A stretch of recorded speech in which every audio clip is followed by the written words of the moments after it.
नमस्कार दोस्तों, मैं हूं अक्षय और आप सुन रहे हैं best horror podcast Hindi horror stories. कहानी की शुरुआत करने से पहले एक छोटी सी गुजारिश है। आप में से कई मेरे दोस्त लोग कहानी को तो एंजॉय करते हैं लेकिन वीडियो लाइक नहीं करते, तो आपसे रिक्वेस्ट है कि हमारा मोटिवेशन बनाए रखने के लिए वीडियो लाइक करके हमसे जुड़ जाइए। धन्यवाद।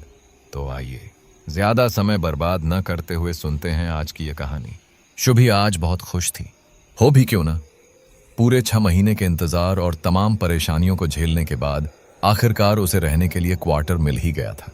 पति हिरेन की सरकारी नौकरी के कारण जगह जगह का तबादला होता रहता था। उस पर समय से क्वार्टर न मिल पाना काफी खल जाता था। इस पोस्टिंग में भी उनके साथ यही हुआ। सरकारी क्वार्टरों में मरम्मत का काम चलने के कारण मजबूरी में उसे इस बार सिविल एरिया में ही रहना पड़ा, जिसके चलते बच्चों की पढ़ाई और बार बार की शिफ्टिंग से बचने के लिए हिरेन ने एक पुराने और काफी समय से खाली पड़े सरकारी क्वार्टर को रहने के लिए देख लिया। अपने ऑफिस में उसने बात की तो पता चला कि पिछले कुछ वर्षों से उस क्वार्टर को कोई लेने को तैयार नहीं होता था। हिरेन ने कारण पूछा तो पता चला कि उसकी जर्जर दीवारें देखकर लोग भड़क जाते हैं। सबको ही रहने के लिए साफ सुथरा और आलीशान मकान चाहिए होता है। हिरेन को यह कारण कुछ विशेष नहीं लगा। इस समय उसे जरूरत भी थी, इसलिए बिना कुछ सोचे समझे उसने क्वार्टर अपने लिए आसानी से उपलब्ध करवा लिया। हिरेन ने जब क्वार्टर देखा तो बड़ा खुश हुआ।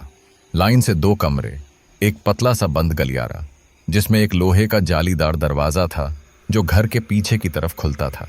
ऊंचे बाड़े के भीतर पानी की टंकी और साफ सुथरा आंगन था। आंगन में ही एक बड़ा सा पुराना आम का पेड़ था। कुल मिलाकर बड़ा ही सुंदर और सुविधाजनक रहने लायक बहुत ही बढ़िया क्वार्टर था। आश्चर्य की बात तो यह थी कि थोड़ी सी सफाई के बाद क्वार्टर एकदम चमक गया था और उसमें काफी खुला एरिया भी था। पर पूरे आंगन में फैले आम के पेड़ की छंटाई न हो सकी।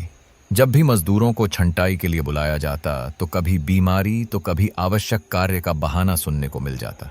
जो भी था, पेड़ इतना भी बुरे विस्तार में नहीं था कि उसके साथ रहा न जा सके, इसलिए हिरेन ने उसे वैसे ही छोड़ दिया। कुल मिलाकर बहुत बेहतरीन क्वार्टर था। फिर न जाने क्यों वह इतने समय से खाली पड़ा हुआ था। कुछ भी हो, आज शुभी भी राहत की सांस लेती है कि चलो अगले 5 वर्षों के लिए अब सुकून है, जिसमें 6 महीने तो उसने सिविल एरिया में ही निकाल दिए थे। खैर, जो भी था, अब देर आए दुरुस्त आए। नए क्वार्टर में शिफ्ट करने के दूसरे दिन से उन सब की जीवन शैली सामान्य ढर्रे पर आ जाती है। हिरेन तय समय पर अपने ऑफिस निकल जाता है। शुभी बच्चों को स्कूल छोड़कर वापस आती है और घर के बचे काम निपटाने लगती है। वह रसोई से झूठे बर्तन उठाती है और आंगन में ले जाकर पानी की टंकी के पास धोने लगती है। कुछ समय तक तो सब कुछ सही था। अचानक उसे लगा कोई उसकी पीठ थपथपा रहा है। शुभी झटके से मुड़कर देखती है, लेकिन पीछे कोई भी नहीं था। उसे अपना वहम मानकर वह फिर से अपने काम में लग जाती है। थोड़ी देर बाद फिर उसे लगा जैसे कोई उसकी पीठ पर लकड़ी की सींक चुभा रहा है। इस बार तो उसे तनिक पीड़ा भी हुई। शुभी फिर से पीछे मुड़कर देखती है तो पाती है कि वहां से एक गिलहरी भागती है जो सरसराती हुई उस पुराने आम के पेड़ पर चढ़ जाती है। शुभी निश्चिंत हो जाती है कि हो न हो यह गिलहरी ही आकर मस्ती कर रही होगी, लेकिन इतनी जोर की चुभन।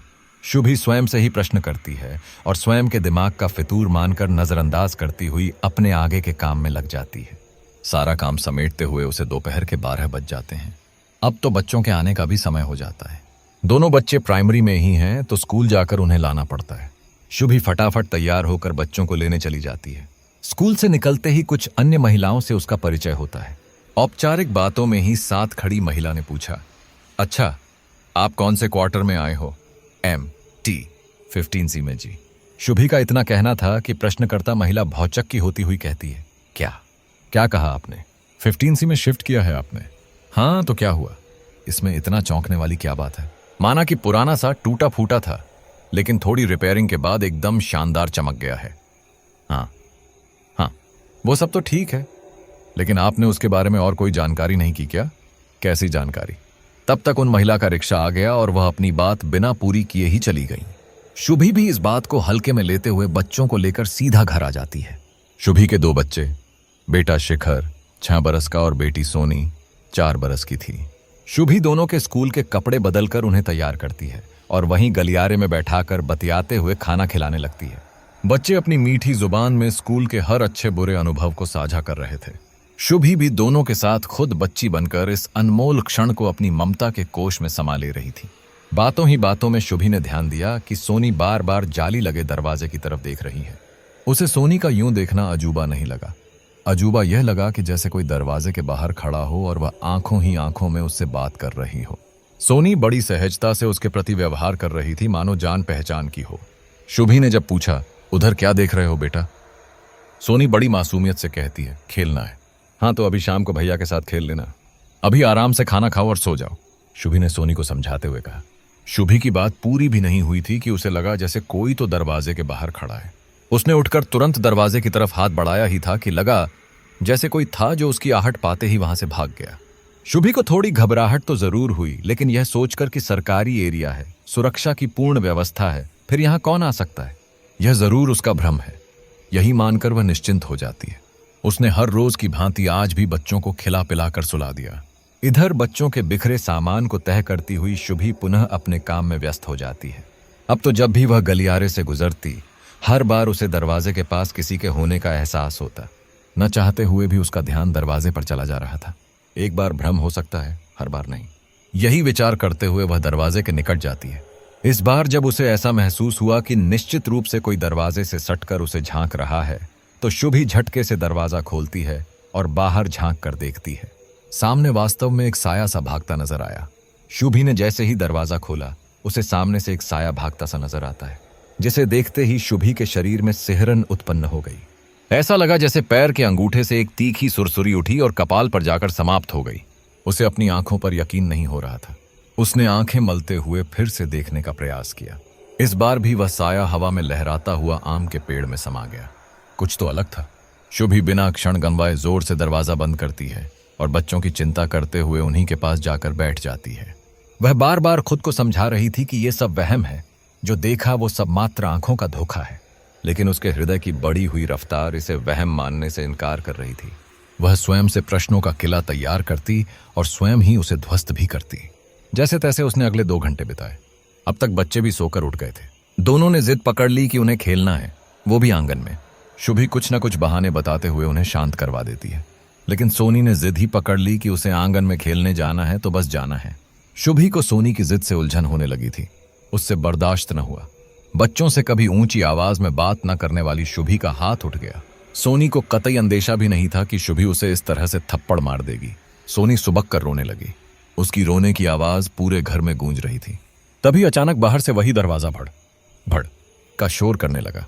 ऐसा लग रहा था जैसे कोई तेज हवा दरवाजे को तोड़ देना चाहती हो।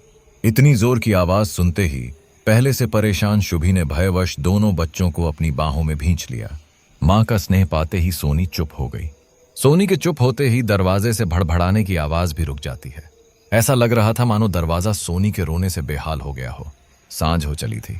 अब तक हिरेन भी ऑफिस से घर वापस आ चुका था। हिरेन शुभी के उतरे चेहरे को देखते ही भांप गया कि हो न हो जरूर कोई समस्या है। हिरेन को लगा पूछना क्या है, यदि कोई समस्या होगी भी तो खुद ही बता देगी। इधर शुभी को लगा कि हिरेन के लिए भी यह नई जगह है। पहले ही वह काफी परेशान है, तो अपनी बेतुकी बातों से उसे क्यों परेशान करना। यही सोचकर दोनों ही चुप रह गए। बच्चे अपनी मस्ती में खेल रहे थे। हिरेन टीवी चलाकर समाचार देखने में व्यस्त हो गया। तभी सोनी बड़े दुलार से हिरेन की गोदी में जाकर बैठ जाती है और अपने मधुर स्वर में कहती है, पापा आज मम्मी ने मुझे मारा। हिरेन पहले तो ध्यान नहीं देता। सोनी दोबारा अपनी बात को दोहराती है। इस बार हिरेन उसे पुचकारते हुए पूछता है, अच्छा मम्मी ने मारा मेरी गुड़िया को? लेकिन क्यों भाई? सोनी बड़ी मासूमियत से बताती है कि उसने आंगन में खेलने की जिद की थी, न इसलिए। हिरेन से रहा न गया। उसने वहीं से शुभी को आवाज लगाई, लेकिन शुभी ने कोई उत्तर नहीं दिया। हिरेन को लगा शायद वह रसोई में व्यस्त होगी, इसलिए उसकी आवाज तक नहीं पहुंची होगी। वह उठकर खुद ही उसके पास जाता है, लेकिन शुभी रसोई में भी नहीं थी। हिरेन वापस कमरे में जाने को मुड़ा ही था कि उसकी नजर सामने खड़ी शुभी पर जाती है। वह दरवाजे के पास स्तब्ध सी जाने क्या निहार रही थी। शुभी शुभी वहां ऐसे क्यों खड़ी हो? शुभी को तो जैसे कुछ सुनाई ही नहीं दे रहा हो। शुभी। पुनः हिरेन ने तेज आवाज में पुकारा तो वह चौंक कर पीछे मुड़ती है और झुंझलाते हुए कहती है, क्या है, इतने जोर से क्यों चीख रहे हो? बहरी हूं क्या मैं? हिरेन को शुभी से ऐसे उत्तर की कतई उम्मीद नहीं थी, क्योंकि शुभी स्वभाव से शांत और सभ्य थी। हिरेन शुभी को आराम से बैठाकर पूछता है, क्या हुआ है? जब से आया हूं तुम्हारा रवैया अलग क्यों लग रहा है मुझे। कुछ बात है क्या? कोई समस्या हो तो बताओ, हम मिलकर हल कर लेंगे। इस तरह खुद घुटने या चिड़चिड़ाने से कुछ नहीं होगा। शुभी हिरेन का सहयोग पाकर थोड़ी संयत होती है। उसने सुबह से अब तक जो भी महसूस किया था सब कह सुनाया। उसकी बात पूरी होते ही हिरेन जोर से हंस पड़ा। क्या शुभी, तुम इतनी पढ़ी लिखी होकर ये कैसी बातें कर रही हो? बातें तो छोड़ो, तुम इस पर यकीन भी कैसे कर सकती हो? शुभी हिरेन को हंसता देख सकुचाते हुए कहती हैं। इसमें हंसने की क्या बात है हिरेन? अब आपने ही तो कारण पूछा तो मैंने बता दिया। फिर उस महिला का मुझसे इस तरह का प्रश्न करना, इस क्वार्टर में इतने दिनों से किसी और का ना आना, ये सब तुम्हें इत्तेफाक लग रहा है? जो भी हो, मुझे पूरा यकीन है इस घर में जरूर कुछ ना कुछ गड़बड़ है। अच्छा, गड़बड़ है तो मुझे क्यों नहीं महसूस हुआ अब तक? तुम रहते ही कितना हो? रहने की बात तो मत ही करो। तुम्हें यहां आए 3 दिन हुए हैं, जबकि मैं पिछले 1 सप्ताह से घर को व्यवस्थित करने के चक्कर में प्रतिदिन यहां आता रहा हूं और पूरा समय यहीं बिताता रहा हूं। फिर कैसे कह सकती हो कि मैं यहां रहता नहीं हूं? अगर ऐसा कुछ होता तो सबसे पहले मुझे ही दिखता ना। हिरेन लगातार बोले जा रहा था। शुभी चुपचाप उसकी बातें सुने जा रही थी। मैं तो कहता हूं जब से यहां आई हो तुम्हारा पूजा पाठ, मेडिटेशन सब तकरीबन बंद हो गया है। सब कुछ फिर से शुरू कर दो, मन मस्तिष्क को शांति और सुकून मिलेगा। शुभी को भी हिरेन की यह बात भली और सही लगी कि शायद इसी वजह से उसका मन अशांत है। और ये सब कुछ क्षण अपने विचारों की गति को वहीं विराम देते हुए शुभी फिर से बीते एहसास को याद करती है। एक नाउम्मीदी भरी नजर से हिरेन को देखती है और रसोई में चली जाती है। वह अपने कार्य नियत समय पर बिना कुछ बोले करती रही। उसने सबको रात्रि भोजन करवाया और खुद बिना खाए ही रसोई की सफाई में लग गई। हिरेन ने उसे आग्रह भी किया, लेकिन नाराजगी में वह पैर पटकती सारे बर्तन हाथ में उठाए आंगन की तरफ निकल गई।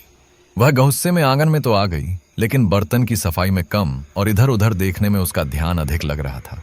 उसे हर क्षण लगता कि कोई तो है जो फिर से अभी उसके करीब आ जाएगा। इसी प्रवाह में सच में पीछे से कोई आकर उसकी आंखें बंद कर लेता है। शुभी के हाथ से बर्तन छटक कर दूर जा गिरा और वह जोर से चीख पड़ती है, कौन हो तुम? उत्तर में उसे जोर से ठहाके की आवाज आती है। उसके चेहरे से अपना हाथ हटाते हुए हिरेन हंसते हुए कहता है, मतलब तुम इतनी गंभीर हो इस बात को लेकर? यह कैसा मजाक है हिरेन? बच्चा समझ रखा है क्या? हाँ बिल्कुल, अभी जो तुम्हारी हरकतें हैं वो तो बच्चों से भी गई गुजरी हैं, हिरेन ने शुभी को छेड़ते हुए कहा। शुभी अभी नाराजगी में सब काम एक तरफ निपटाकर बच्चों को सुलाने लगती है। बच्चों को सुलाने में उसे जाने कब नींद ने अपने आगोश में ले लिया, उसे खुद भी पता नहीं चला। आधी रात बीत चुकी थी। चारों तरफ सन्नाटा था। कमरे में हल्की दूधिया रोशनी थी, जबकि गलियारे में पूरा अंधेरा था। शुभी की आंख अचानक खुल जाती है। उसे अजीब सी बेचैनी होने लगती है, गला सूखने लगता है। उसने सामने मेज पर रखे जग से थोड़ा पानी पिया, जिससे उसे कुछ राहत मिलती है। फिर सोते हुए दोनों बच्चों को बड़े स्नेह से देखती है और उनके सिर पर हाथ फेरते हुए पुनः सोने का असफल प्रयास करती है। जाने क्या हुआ कि अजीब सी घबराहट के कारण उसकी आंखों से नींद कोसों दूर भाग चुकी थी। तभी उसे एहसास हुआ कि कोई दरवाजे को खटखटा रहा है। शुभी की आंखें खुली थीं और कान चौकन्ने। वह स्पष्ट रूप से सुन पा रही थी कि कोई दरवाजे पर दस्तक दे रहा है। उससे रहा न गया। वह धीरे से उठी। दरवाजे तक जाने की हिम्मत तो नहीं थी, अतः गलियारे में जाकर खड़ी हो जाती है। अब उसे खटखटाने की आवाज के साथ ही साथ किसी की करुण पुकार भी सुनाई दे रही थी। शुभी को अपने कानों पर यकीन नहीं हो रहा था। वह दरवाजे के और करीब जाती है। खोलो ना माँ, प्लीज माँ, दरवाजा खोलो ना, बहुत दर्द हो रहा है माँ। दरवाजे के पास से एकदम साफ स्वर में उसने ये पुकार सुनी। शुभी से रहा न गया। वह दरवाजे के बिल्कुल करीब पहुंच जाती है। दरवाजे के बाहर एक साया था जो दरवाजे को खटखटा रहा था। शुभी के वहां पहुंचते ही दोबारा से आवाज गूंजती है, खोलो ना माँ, प्लीज माँ, दरवाजा खोलो ना। इस बार आवाज में बड़ा दर्द था, जिससे किसी की भी ममता पिघल जाए। अचानक ही उस पुकार का स्वर विभत्स हो गया, मानो कान में कोई लाख पिघला कर डाल रहा हो। शुभी से ये सब बर्दाश्त न हुआ। उसने जोर से अपने कान बंद कर लिए और चीखती हुई वहीं बेहोश हो जाती है। शुभी आधी रात को दरवाजे के बाहर एक साया देखती है, जिसकी करुण पुकार विभत्स स्वर में तब्दील हो जाती है। शुभी यह बर्दाश्त नहीं कर पाती और वहीं बेहोश होकर गिर जाती है। शुभी की चीख इतनी तीव्र थी कि हिरेन सहित बच्चों की भी नींद टूट जाती है। हिरेन बेतहाशा गलियारे में भागता है। वहां शुभी को जमीन पर अचेत पड़ा देखकर वह घबरा जाता है। जैसे तैसे वह शुभी को कमरे तक उठाकर लाता है। चेहरे पर पानी के छींटे मारते हुए हिरेन उसके गाल को हथेली से लगातार थपथपाता है। बड़ी मुश्किल के बाद शुभी हल्के से आंखें खोलती है। उसके सिरहाने बैठे दोनों बच्चे मां को इस हालत में देखकर सहमे हुए थे। हिरेन शुभी को होश में आया देखकर कुछ शिकायत और कुछ चिंता भरे लहजे में कहता है, क्या शुभी, क्या है ये सब? बेमतलब का भ्रम पालकर तुमने ये कैसी हालत बना ली है अपनी? शुभी बगैर कुछ बोले दोनों बच्चों को देखती है और एक गहरी लंबी सांस लेकर उन्हें अपने करीब लिटा लेती है। उसे गहरी नींद आने में मुश्किल से कुछ क्षण ही लगे। अब हिरेन को शुभी की चिंता होने लगी थी। उसने पूरी रात उन तीनों को देखते हुए बिताई। सामान्यतः शुभी भोर में ही उठ जाया करती है। आज सूरज सिर पर चढ़ आया, लेकिन वह अभी तक सोती रही। हिरेन ने भी आज ऑफिस से छुट्टी कर ली थी। उसने बच्चों को तैयार करके स्कूल भी भेज दिया। शुभी अभी तक सो रही थी। जाने कौन सी नींद थी जो खुलने का नाम नहीं ले रही थी। दोपहर के 12 से ज्यादा का समय हो चुका था। शुभी की आंख खुलती है। वह हड़बड़ाकर रसोई की तरफ भागती है, इस चिंता में कि शायद उसे उठने में देर हो गई है। बच्चे और हिरेन को स्कूल और ऑफिस के लिए देर हो जाएगी। उसे तो दोपहर होने का अंदाजा भी नहीं था। इसका एहसास तब होता है जब हिरेन दरवाजे पर बच्चों को स्कूल से वापस लाकर खड़ा मिलता है। शुभी हिरेन से शिकायत भरे लहजे में कहती है, ये क्या बात हुई? आपने मुझे जगाया क्यों नहीं? और मैं इतनी देर तक भला सोती रह भी गई तो कैसे? अरे आराम से भाई, एक साथ ही सारे प्रश्न। शिकायतें उड़ेले दोगी या थोड़ा समय भी दोगी? तुम इतनी उटपटांग बातों से परेशान थी, साथ ही थकान भी रही होगी समझता हूं, इसलिए तुमको थोड़ा आराम देना चाहता था, इसलिए नहीं जगाया। अच्छा, और आपका ऑफिस? आज छुट्टी कर ली है। आज का पूरा समय सिर्फ तुम लोगों के लिए। हिरेन शिखर को पुचकारते हुए कहता है। इतनी जहमत उठाने की क्या जरूरत थी? मैं कर लेती सब। शुभी मुस्कुराते हुए बोली। जहमत क्या है इसमें? तुम्हारा स्वास्थ्य ज्यादा जरूरी है। अच्छा ये सब छोड़ो, ये बताओ कल क्या हुआ था? तुम बेहोश कैसे हो गई थी और गलियारे में कैसे पहुंच गई थी? शुभी शांत रहती है। उसे लगता है कि यदि वह हिरेन को सब कुछ बताएगी तो वह फिर से उस पर हंसेगा और दुनिया भर की ज्ञान की बातें समझाने लगेगा। क्या हुआ शुभी, चुप क्यों हो? कल उस साये की आहट ने बुलाया था ना तुम्हें?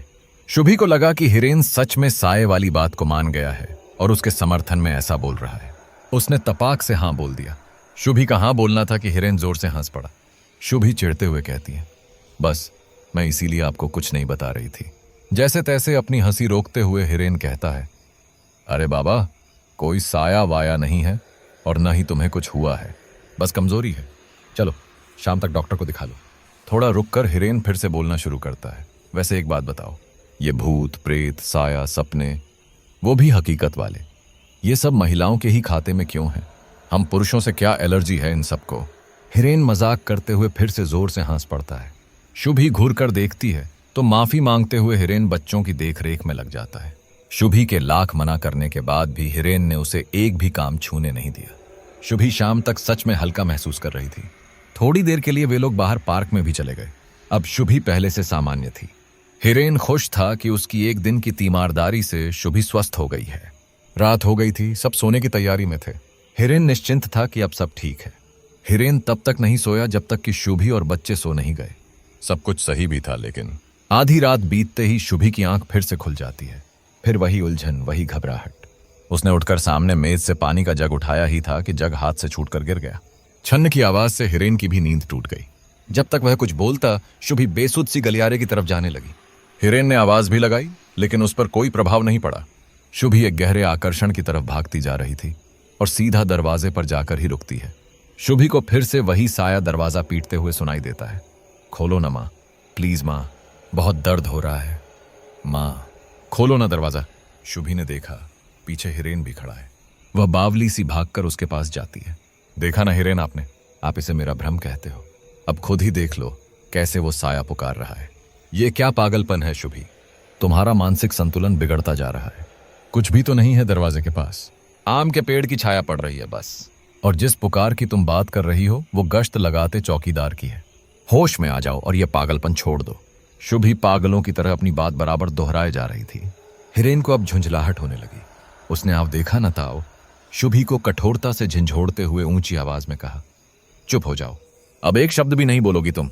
शुभी अभी भी देखो ना, वो बुला रहा है। कहते हुए पुनः अचेत हो जाती है। हिरेन उसे कमरे तक ले जाता है। उसके चेहरे पर चिंता की लकीरें उभर कर शुभी के लिए स्नेह को प्रकट कर रही थीं। आज फिर से उसने पूरी रात यूं ही शुभी को देखते हुए काट दी। दोबारा से शुभी पूर्व की भांति सोती रह गई। आज हिरेन ने बच्चों को स्कूल नहीं भेजा। रसोई में थोड़ा बहुत भोजन पकाकर बड़ी मुश्किल से शुभी को जगाता है। शुभी चलो फटाफट तैयार हो जाओ, मैंने डॉक्टर से बात कर ली है, वो ज्यादा देर तक नहीं रुकेंगे क्लिनिक पर। डॉक्टर, लेकिन मुझे हुआ क्या है? बार बार यूं बेहोश होना और देर तक सोते रहना, यह कोई मामूली बात नहीं है शुभी। अब बिना किसी प्रश्न के सीधा उठो और तैयार हो जाओ। शुभी ने काफी नानुकुर की, लेकिन हिरेन ने उसकी एक भी न सुनी। डॉक्टर ने सामान्य जांच के बाद बताया कि अत्यधिक तनाव और कमजोरी के कारण ऐसा हो रहा है। उन्होंने कुछ दवाइयां दी और आराम की हिदायत देते हुए विदा किया। घर आकर हिरेन कहता है, देखा, तुम फालतू के वहम में जकड़ी जा रही थी। कुछ नहीं हुआ है। अब ये दवाइयां खाओ और पूरा आराम लो। मैं ऑफिस में अगले 1 सप्ताह की छुट्टी डाल देता हूँ। शुभी बुझे मन से दवाइयां लेने को तैयार तो हो जाती है, लेकिन जैसे ही उसने दवाई मुंह में डाली उसे उल्टी आ जाती है। कमाल की बात तो यह थी कि उल्टी में सिर्फ दवा की गोली ही बाहर आती थी, बाकी पानी हलक से नीचे उतर जा रहा था। शुभी ने यह बात हिरेन को नहीं बताई, नहीं तो वह फिर से डॉक्टर के पास ले जाता। बाकी शांति बनाए रखने के लिए उसे चुप रहना ही उचित लगा। दिन ढल चुका था। संध्या की मनोहारी दस्तक हो चुकी थी। दोनों बच्चे पार्क जाकर खेलने की जिद करने लगे। हिरेन उन्हें समझाते हुए कहता है, देखो बच्चों, मम्मी की तबीयत ठीक नहीं है ना, इसलिए हम यहीं आंगन में ही खेलते हैं। बच्चे भी पापा का साथ पाकर खुश थे।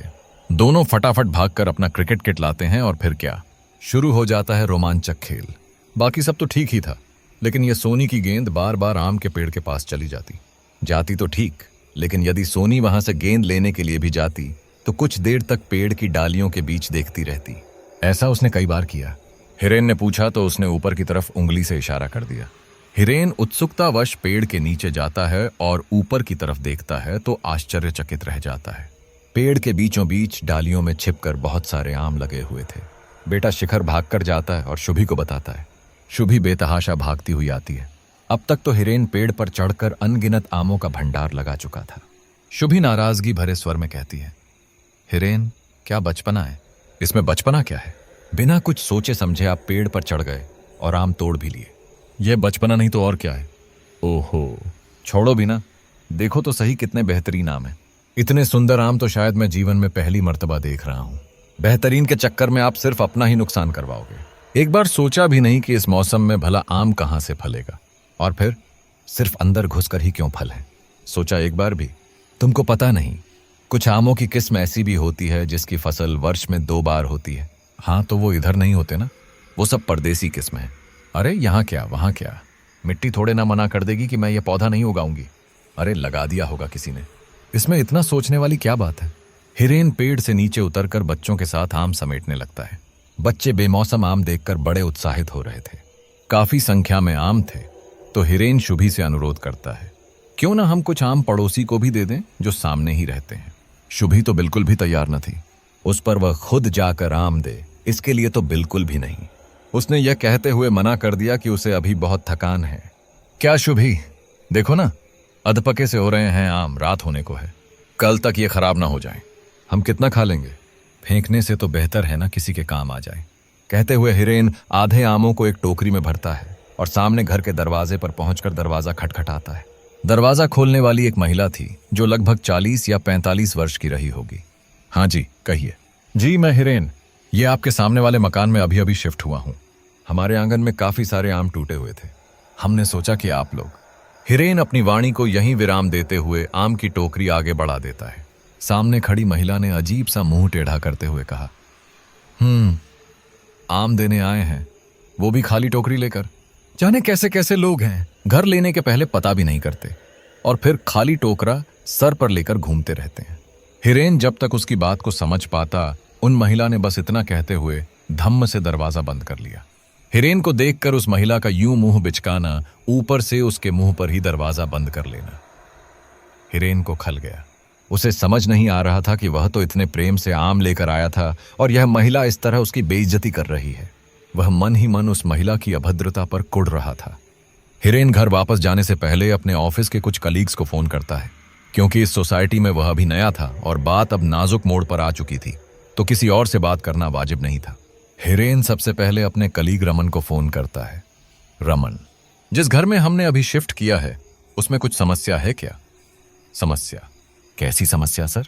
जो भी थी आपने तो ठीक करवा ली है। अरे नहीं नहीं भाई, मेरे कहने का मतलब है कुछ साया जैसा। हिरेन उसे शुभी और पड़ोसी महिला के बारे में मोटा मोटी बात बताता है। रमन हंसते हुए कहता है, क्या सर, आप भी औरतों के फेर में फंस गए? कुछ साया वाया नहीं है, ये सब औरतें कहानी बनाकर इसे मनोरंजन का माध्यम बना रखी हैं। ये सब उनकी चोंचलेबाजी है सर। आखिर आपस में बतियाने को कुछ तो चाहिए ही ना।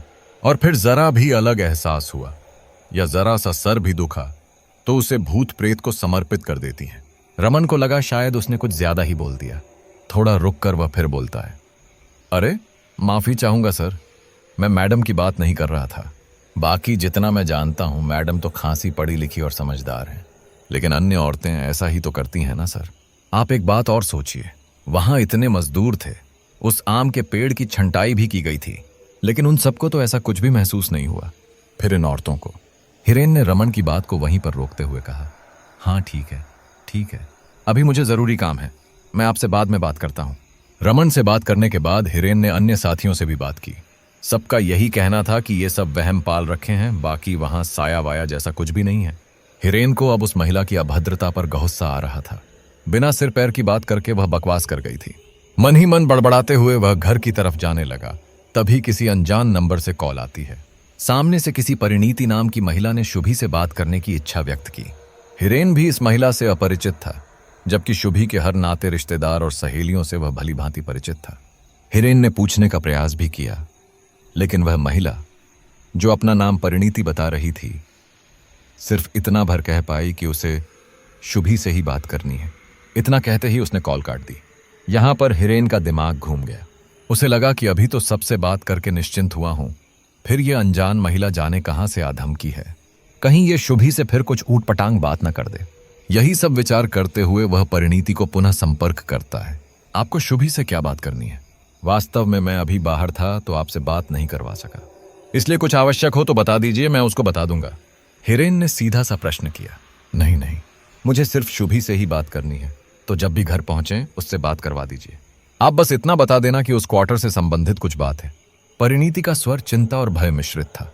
घर पहुंचकर हिरेन आम की टोकरी को एक तरफ पटक देता है। शुभी उसे देखते ही कहती है, क्या हो गया? टोकरी वापस क्यों ले आए आम की? आपके पड़ोसी ने लिया नहीं क्या? शुभी की बातों में कटाक्ष था। हिरेन बीती बातें उसे बताना नहीं चाहता था, इसलिए बिना कुछ बोले बाथरूम की तरफ चला जाता है। तभी हिरेन का फोन पुनः बजने लगा। हिरेन ने बाथरूम में नल खोल रखा था, इसलिए उसे फोन की आवाज सुनाई तक नहीं दे रही थी। अनजान नंबर देखते हुए शुभी ने कॉल रिसीव कर लिया। उधर से वही महिला जो परिणीति थी, उसने बड़ी सहजता से शुभी से बात करना आरंभ किया, जैसे कि वह सदियों से उसे जानती हो।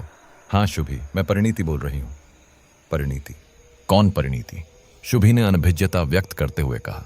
आप मुझे नहीं जानती हो, यह भी सच है कि मैं भी आपको नहीं जानती हूँ, लेकिन मैंने किसी से सुना कि आप सपरिवार एमटी 15C में शिफ्ट हुए हैं, तो मैंने जैसे तैसे बड़ी मशक्कत से आपसे बात करने के लिए आपके पति के ऑफिस से यह नंबर लिया है। वो सब तो ठीक है, लेकिन आप। शुभी की बात को बीच में ही काटते हुए परिणीति कहती है, आगे पीछे का बाद में सोचती रहना शुभी, पहले ये बताओ, आपको अभी तक उस घर में कुछ अजीब महसूस हुआ क्या? शुभी को लगा कि भला ये क्यों ऐसी बातें पूछ रही हैं। कहीं हिरेन ने उस साए वाली बात का जिक्र कहीं और तो नहीं किया, और ये भी हिरेन की तरह उसका मजाक बना रही है। यह सोचकर शुभी चुप रही। उसकी चुप्पी को तोड़ते हुए परिणीति फिर से पूछती है, शुभी, आप कुछ बोल क्यों नहीं रहे हो? अच्छा ये बताओ, आप लोगों को आंगन वाले पेड़ में आम तो नहीं दिखे? शुभी अभी भी चुप थी। मुझे पता है शुभी, आप मेरी बात को इतनी आसानी से नहीं मानोगी, लेकिन इतना भर जरूर करना कि पेड़ से गिरे एक भी फल को बच्चों को मत खाने देना। परिणीति की बात पूरी भी नहीं हुई थी कि हिरेन आ गया। उसने झट से शुभी के हाथ से फोन छीनते हुए कॉल काट दिया। शुभी जब तक उसके इस रवैये पर नाराजगी व्यक्त करती, हिरेन ने बड़ी तीव्रता से उसका नंबर तक फोन से मिटा दिया। तभी सोनी हाथ में आधा खाया हुआ आम लेकर आती है। बड़े दुलार से शुभी की तरफ बढ़ाते हुए कहती है, खाओ ना मम्मी, बहुत टेस्टी मैंगो है। तभी शिखर पेट दर्द की शिकायत करता है। जब तक शुभी कुछ उपचार करती, उसके पहले ही शिखर को उल्टियां शुरू हो जाती हैं। उसने जितना भी अतिरिक्त खाना खाया था सब बाहर कर दिया। इसके बाद न उसे पेट दर्द हुआ और न ही कोई शिकायत। वह रोज की तरह सामान्य तरीके से अपनी जगह पर जाकर सो गया। ये सब देखकर हिरेन का विचार भी बदलने लगा। उसे भी अब कुछ अलग परिवेश का आभास होने लगा। उसे समझ में नहीं आ रहा था कि इस बात पर यकीन करे या न करे। दो तरफा उलझन में वह आंगन में निकल जाता है। बाहर की ताजी हवा में उसे कुछ तो सुकून का एहसास होता है। उसे कुछ ही समय हुआ था चहलकदमी करते हुए कि आम के पेड़ की एक डाली जोर से हिलने लगती है, जो अनायास ही हिरेन का ध्यान आकर्षित कर रही थी। अब उसे आंगन में भी बेचैनी होने लगी। वह घर के भीतर जाने के लिए मुड़ा ही था कि उसे अपने बगल से एक तेज हवा की सुरसुरी महसूस होती है। उसने पलटकर देखा तो मजाल थी कि पेड़ की एक भी डाली हिल रही हो। फिर ये सुरसुरी। उसे लगा कि इस समय उसके मन में सब बकवास विचार आ रहे हैं और वह यहां भी भ्रमित हो रहा है। वह बेपरवाही से दरवाजे की तरफ बढ़ता है। इस बार स्पष्ट रूप से किसी ने उसका हाथ पकड़ा। हिरेन का हृदय धक्क हो गया। उसने अपना हाथ झटकते हुए दरवाजे के भीतर प्रवेश करना चाहा, लेकिन उसके पैर में जैसे किसी ने अपने हाथों से फंदा बनाकर डाल दिया हो। हिरेन आंगन में तो थोड़ी राहत के लिए जाता है, लेकिन पेड़ की सरसराहट से उसे और भी उलझन होने लगती है। उसे वहां अजीब सी बेचैनी होने लगती है। अतः वह घर के भीतर जाने लगता है, जहां उसे अलग ही एहसास होता है। उसने घर के भीतर जाने के लिए जैसे ही दरवाजा खोला, उसके पैरों में कोई अपने हाथों से अदृश्य फंदा डाल देता है। हिरेन झटके से पैर पटकने लगता है। उसे लगता है जैसे किसी सांप ने मजबूती से उसके पैर जकड़ लिए हैं। हिरेन ने शुभी को आवाज लगाने की बहुत कोशिश की, लेकिन उसकी आवाज उसके गले में ही घुट कर रह गई। उसका दिमाग सुन्न हो चुका था। वह चाहकर भी उस जगह से न हिल पा रहा था और न ही कुछ बोल पा रहा था। अथक प्रयास के बाद भी वह अपने आप को उस फंदे से मुक्त नहीं करवा पाया। आंखें भारी होने के साथ बंद होने लगीं। तभी उधर से शुभी गुजरती है। उसने हिरेन को आवाज लगाई। शुभी का आना था कि उस फंदे का हिरेन के पैर से छूटना था। फंदे के छूटते ही हिरेन राहत की सांस लेता है। उसने लपक कर दरवाजा खोला और भीतर प्रवेश करके शुभी से कुछ कहा। उसके पहले ही शुभी सारा माजरा समझ चुकी थी। चेहरे पर पसीने की बूंदें और सूखे गले से मुश्किल से निकलती आवाज। शुभी को समझने में देर न लगी कि हिरेन के साथ क्या हुआ होगा। शुभी ने पानी का गिलास हिरेन की तरफ बढ़ाते हुए कहा, अब तो यकीन करते हो ना मेरी बात पर, या और कुछ प्रमाण चाहिए? हिरेन चुप था। उसे ग्लानि हो रही थी कि अब तक वह शुभी की बातों को अनसुना करता रहा, यहां तक कि उसका मजाक भी बनाया। जो भी था, अब तो सत्य हिरेन के भी समक्ष था। क्या करें अब? हिरेन ने शुभी के लिए एक अबूझ सा प्रश्न डाल दिया। पता नहीं, जीवन में पहली बार ऐसी अनुभूति हुई। क्या करना चाहिए क्या नहीं मेरी समझ से परे है। शुभी अनभिज्ञता व्यक्त करते हुए कहती है, मैं कल ही ऑफिस में बात करता हूं। यह मकान कल के कल ही छोड़ देंगे। छोटा बड़ा कोई भी मकान हो, कहीं भी रह लेंगे, लेकिन कल के कल ही यहां से निकल जाएंगे। हिरेन बड़ी गंभीरता से अपनी बात पूरी करता है। अब तक चिड़ियों की चहचहाहट ने भोर होने का संकेत भी दे दिया था। दोनों बच्चे गहरी नींद में सोए हुए थे। शुभी अपने दैनिक कार्य निपटाकर बच्चों को जगाती है। शिखर तो ठीक ठाक था, लेकिन सोनी चुपचाप सी थी। शुभी को यही लगा कि सो के उठी होगी, सुस्ती है, इसलिए उसको ज्यादा ध्यान न देते हुए शुभी शिखर पर अपना पूरा ध्यान केंद्रित किए हुए थी। शुभी को तुरंत परिणीति की बात याद आ जाती है। उसे यकीन तो नहीं था, फिर भी परिणीति की बात आम खाने मत देना उसके दिमाग में घर कर गई थी। शुभी झटके से सोनी के हाथ से आम छीनकर फेंक देती है, फिर भागकर शिखर के पास जाती है। शिखर ने तो पेट भर के आम खा लिए थे। वो वहीं पेड़ के नीचे लेटकर सो गया था। शुभी किसी अनहोनी की आशंका में उसे झंझोड़ते हुए गोद में उठाती है। शिखर धीरे से आंख खोलकर कहता है, मां, सोने दो ना, कितने दिनों बाद नींद आई है। शुभी को काटो तो खून नहीं, क्योंकि शिखर ने आज पहली बार उसे मां कहकर संबोधित किया था। उसकी आवाज में भी भारीपन था, जबकि दोनों बच्चे उसे हमेशा मम्मी ही बुलाते थे।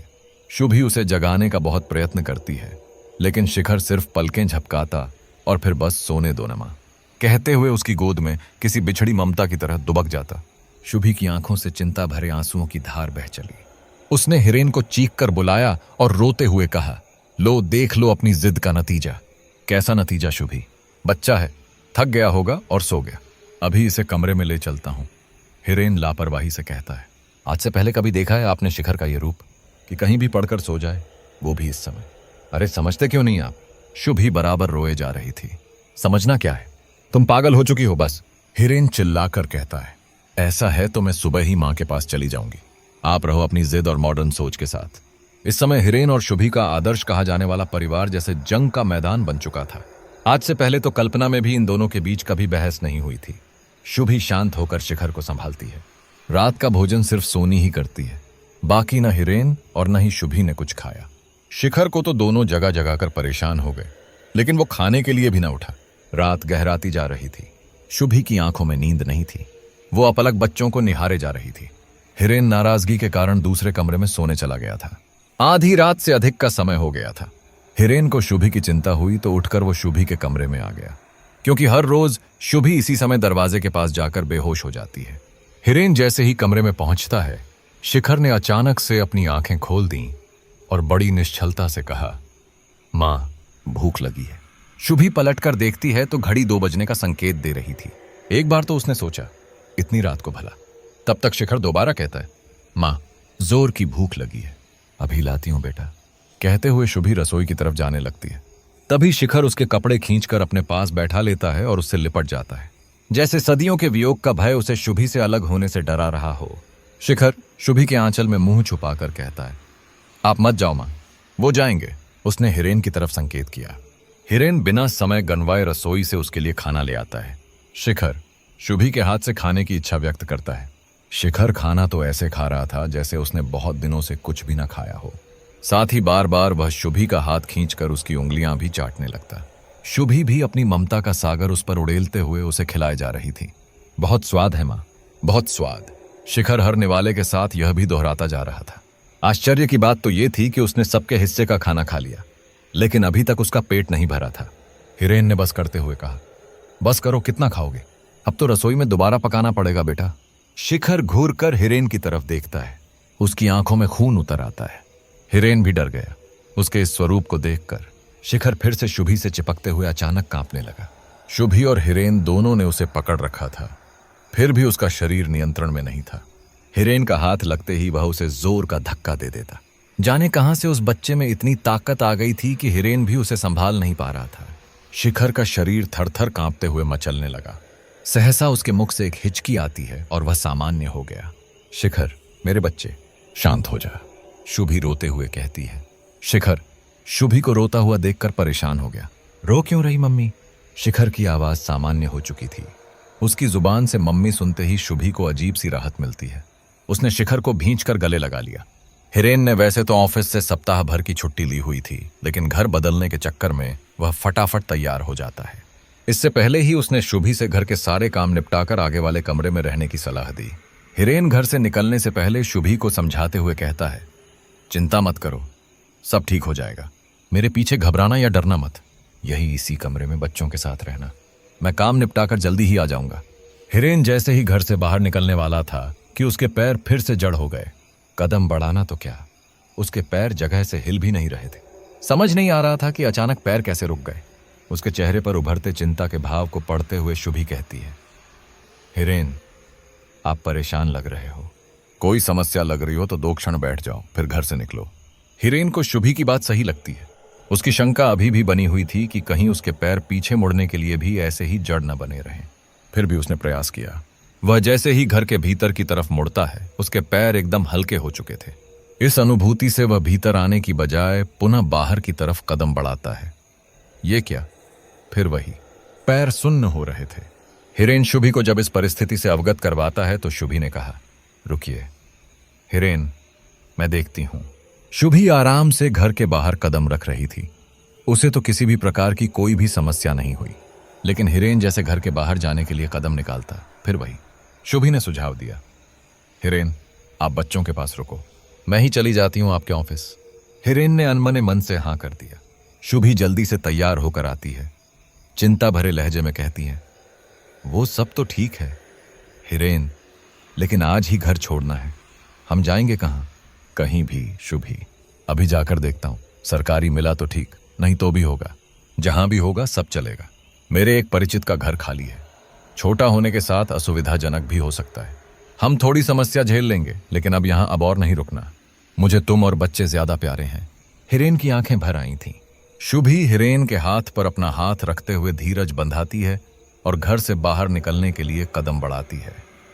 ओह, ये क्या? शुभी भी उसी समस्या से घिर गई जिससे अभी अभी हिरेन जूझ रहा था। जैसे ही घर से निकलने को होती, पैर जड़वत उसे रोक लेते। वापस होती तो सब सामान्य। शुभी हिरेन की तरफ भय से देखते हुए कहती है, हिरेन, कुछ समझ आया? हम इस घर में कैद हो चुके हैं। ऐसे कैसे शुभी? अभी मेरे जाने से रुकने की स्थिति में तो तुम कितनी आसानी से बाहर गई थी, फिर अब ये कैसे? हिरेन घबरा कर कहता है, हम मेरी समझ में आ रहा है हिरेन, ये जो भी है हमें घर बदलने से रोक रहा है। कोई बात नहीं, नहीं निकलेंगे हम घर से। फोन तो है, हम फोन से बात कर लेंगे। हाँ, तुम सही कह रही हो शुभी। तब से लगातार घंटे भर तक दोनों ने ऑफिस से संपर्क करने का भरसक प्रयास किया, लेकिन सब विफल रहा। किसी भी कीमत पर उनका कार्य सिद्ध न हुआ। शुभी कहती है, हिरेन, कहीं और कॉल लगाकर देखो तो। कहीं ऐसा तो नहीं कि हमें किसी से भी संपर्क करने से रोका जा रहा हो। हिरेन अन्य नंबर पर प्रयास करता है तो आराम से कॉल भी लग रही थी और बात भी हो रही थी, लेकिन जैसे ही घर के बारे में या बदलने के संदर्भ में कुछ बोलता या कहता, उसके पहले ही कॉल कट जाती। हिरेन बुरी तरह डर गया था। वह शुभी और बच्चों को बड़ी बेचारगी से देखते हुए खुद को कोस रहा था। काश कि मैं समय रहते समझ जाता तो आज ये मुसीबत पूरे परिवार को अपने चपेट में न लेती। परेशान मत हो हिरेन, कुछ न कुछ तो हल निकल ही आएगा। शुभी ने ढांढस भरे शब्द बोल तो जरूर दिए, लेकिन उसे भी पता था कि इन सब से निकलना इतना आसान नहीं होगा। शुभी अचानक याद करते हुए परिणीति का जिक्र करती है। एक बार फिर से उससे बात करने की आग्रह करती है। हिरेन को अब पछतावे के सिवाय कुछ भी नजर नहीं आ रहा था, क्योंकि उसने अपने फोन से परिणीति का नंबर तो हटा दिया था। हिरेन विवश था। शुभी के समक्ष वह खेद व्यक्त करने के अतिरिक्त अब कुछ नहीं कर सकता था। दोनों के सामने अब एक ही विकल्प था कि परिणीति मेहरबान होकर दोबारा से कॉल करे, लेकिन कब? तब तक तो पता नहीं क्या से क्या हो जाए। यहां पर शुभी की प्रखर याददाश्त काम कर गई। अपने दिमाग पर जोर देते हुए कहती है, हिरेन, मुझे थोड़ा बहुत स्मरण है उस नंबर का, क्यों ना एक बार संपर्क करके देखते हैं? क्या पता। हिरेन को भी धधकती भीषण ज्वाला में एक शीतल फुहार की आस नजर आती है। जल्दी से दोनों ने अंदाजे से परिणीति का नंबर लगाया। एक ही बार में नंबर लग भी गया। शुभी ने परिणीति के बोलने से पहले ही सारी व्यथा सुना दी, इस आग्रह के साथ कि क्या इसका कोई हल है? परिणीति ने शुभी से मिलने की इच्छा व्यक्त की। उसने बताया कि वह इसी शहर में है। शुभी ने कहा कि उनके घर से बाहर कदम रखते ही उनके पैर जड़ होकर धरती में धंस से जाते हैं, इसलिए शुभी उसको ही घर आने के लिए निवेदन करती है। मैं दोबारा उस घर में नहीं आ सकती, यदि आई तो मैं अपना बहुत कुछ खो दूंगी। परिणीति ने अपनी मजबूरी व्यक्त की। शुभी परिणीति के घर का पता लेते हुए एक और प्रयास करने की हिम्मत जुटाती है। शुभी आराम से परिणीति के घर जाने के लिए घर से निकलती है। इस बार उसे कोई भी बाधा नहीं रोक पाती। घर से कुछ दूर निकलने के बाद उसने सोचा कि अब घर से निकल ही आई हूं तो क्यों ना हिरेन के ऑफिस में बात करती चली जाऊं। उसने जैसे ही उधर का रुख किया, फिर वहीं स्थिति। अब शुभी को भली भांति समझ आ चुका था कि वह वहीं तक जा सकती है जहां तक उस साये का आदेश होगा। हो न हो, वह साया जरूर उसके माध्यम से अपना कुछ स्वार्थ सिद्ध करवाना चाहती है। शुभी स्वयं को संयमित करते हुए परिणीति के घर पहुंचती है। परिणीति के पति इस समय घर में नहीं थे। उसकी एक बेटी थी आर्या, जो चुपचाप सी घर के बाहर की तरफ खुलने वाली खिड़की के पास बैठी हुई थी। वह अपलक बाहर की तरफ देख रही थी। यहां तक कि घर में कौन आया कौन नहीं, उससे आर्या को कोई मतलब नहीं था। उसके बाद परिणीति ने जो बातें शुभी को बताईं, उससे तो शुभी के होश ही उड़ गए।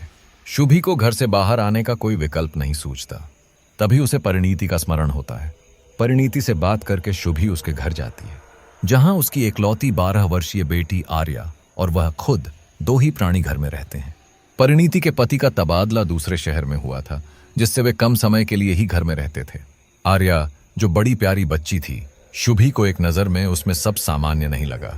शुभी ने अपनी तरफ से उसे अभिवादन भी किया, लेकिन आर्या बिना कोई प्रतिक्रिया दिए सिर्फ खिड़की से बाहर की तरफ देख रही थी। उसकी इस मनोदशा का कारण जानना चाहा तो परिणीति ने उसे कहा, आराम से बैठकर बात करते हैं, और रसोई से 2 गिलास पानी लेकर आई। अब समझिए, हमारे पास इतना समय नहीं है। शुभी की बातों में थोड़ी नाराजगी थी। मैं समझती हूं शुभी, लेकिन ये कुछ क्षण में खत्म हो जाए ऐसी बात नहीं है। जो भी है, अभी तो मुझे सिर्फ और सिर्फ मेरा परिवार मेरी आंखों के सामने घूम रहा है। शुभी की आंखों में आंसू देखकर परिणीति उसके कंधे पर सहारे का हाथ रखते हुए कहती है, समझती हूं, तभी तो मैं भी परेशान थी तुमसे बात करने के लिए, और सिर्फ तुमसे ही, इसलिए कि ये पुरुष वर्ग कभी इस बात को नहीं मानते हैं। हमेशा हमारा वहम बताकर नजरअंदाज करते रहते हैं हमें। आखिर क्या है वहां ऐसा? क्या तुम्हारे पास वहां से निकलने का कुछ उपाय है? शुभी ने सीधा सा प्रश्न परिणीति के समक्ष रख दिया। उस घर में किसी आत्मा का साया है। परिणीति के इतना कहते ही शुभी की आंखें आश्चर्य से फैल जाती हैं। हाँ, हैरान मत हो शुभी, यही सत्य है। तुम्हारी तरह मैं भी आज से 5 वर्ष पूर्व अपने श्रीमान जी के तबादले के बाद उस घर में गई थी। कुछ ही दिन गुजरे होंगे कि मुझे आंगन से अजीब सी आवाजें आने लगी थीं। श्रीमान जी का यही कहना था कि मन को संयमित रखो, सब वहम है। यही करते करते 6 महीने बीत गए। उस घर में पहुंचने वाला हमारा दूसरा परिवार था। उससे पहले उस घर में कुछ वर्षों पहले एक परिवार रहता था, जिसने लगभग 2 पोस्टिंग यानी कि 10 साल वहां बिताए थे। उनके वहां से जाने के वर्षों बाद हम वहां रहने के लिए गए। हम भी तुम्हारी ही तरह मजबूरीवश वहां पहुंचे थे। सब कुछ सही ही था, लेकिन वो आवाज मुझे बड़ा परेशान करती थी। एक दिन अचानक ही बेमौसम आंगन में उस बड़े से आम के पेड़ पर आम दिखाई दिए। मुझे उसमें भी कुछ अटपटा सा लगा। मैं जब तक सतर्क होती, तब मेरी बेटी आर्या ने उसका एक फल खाना शुरू कर दिया था।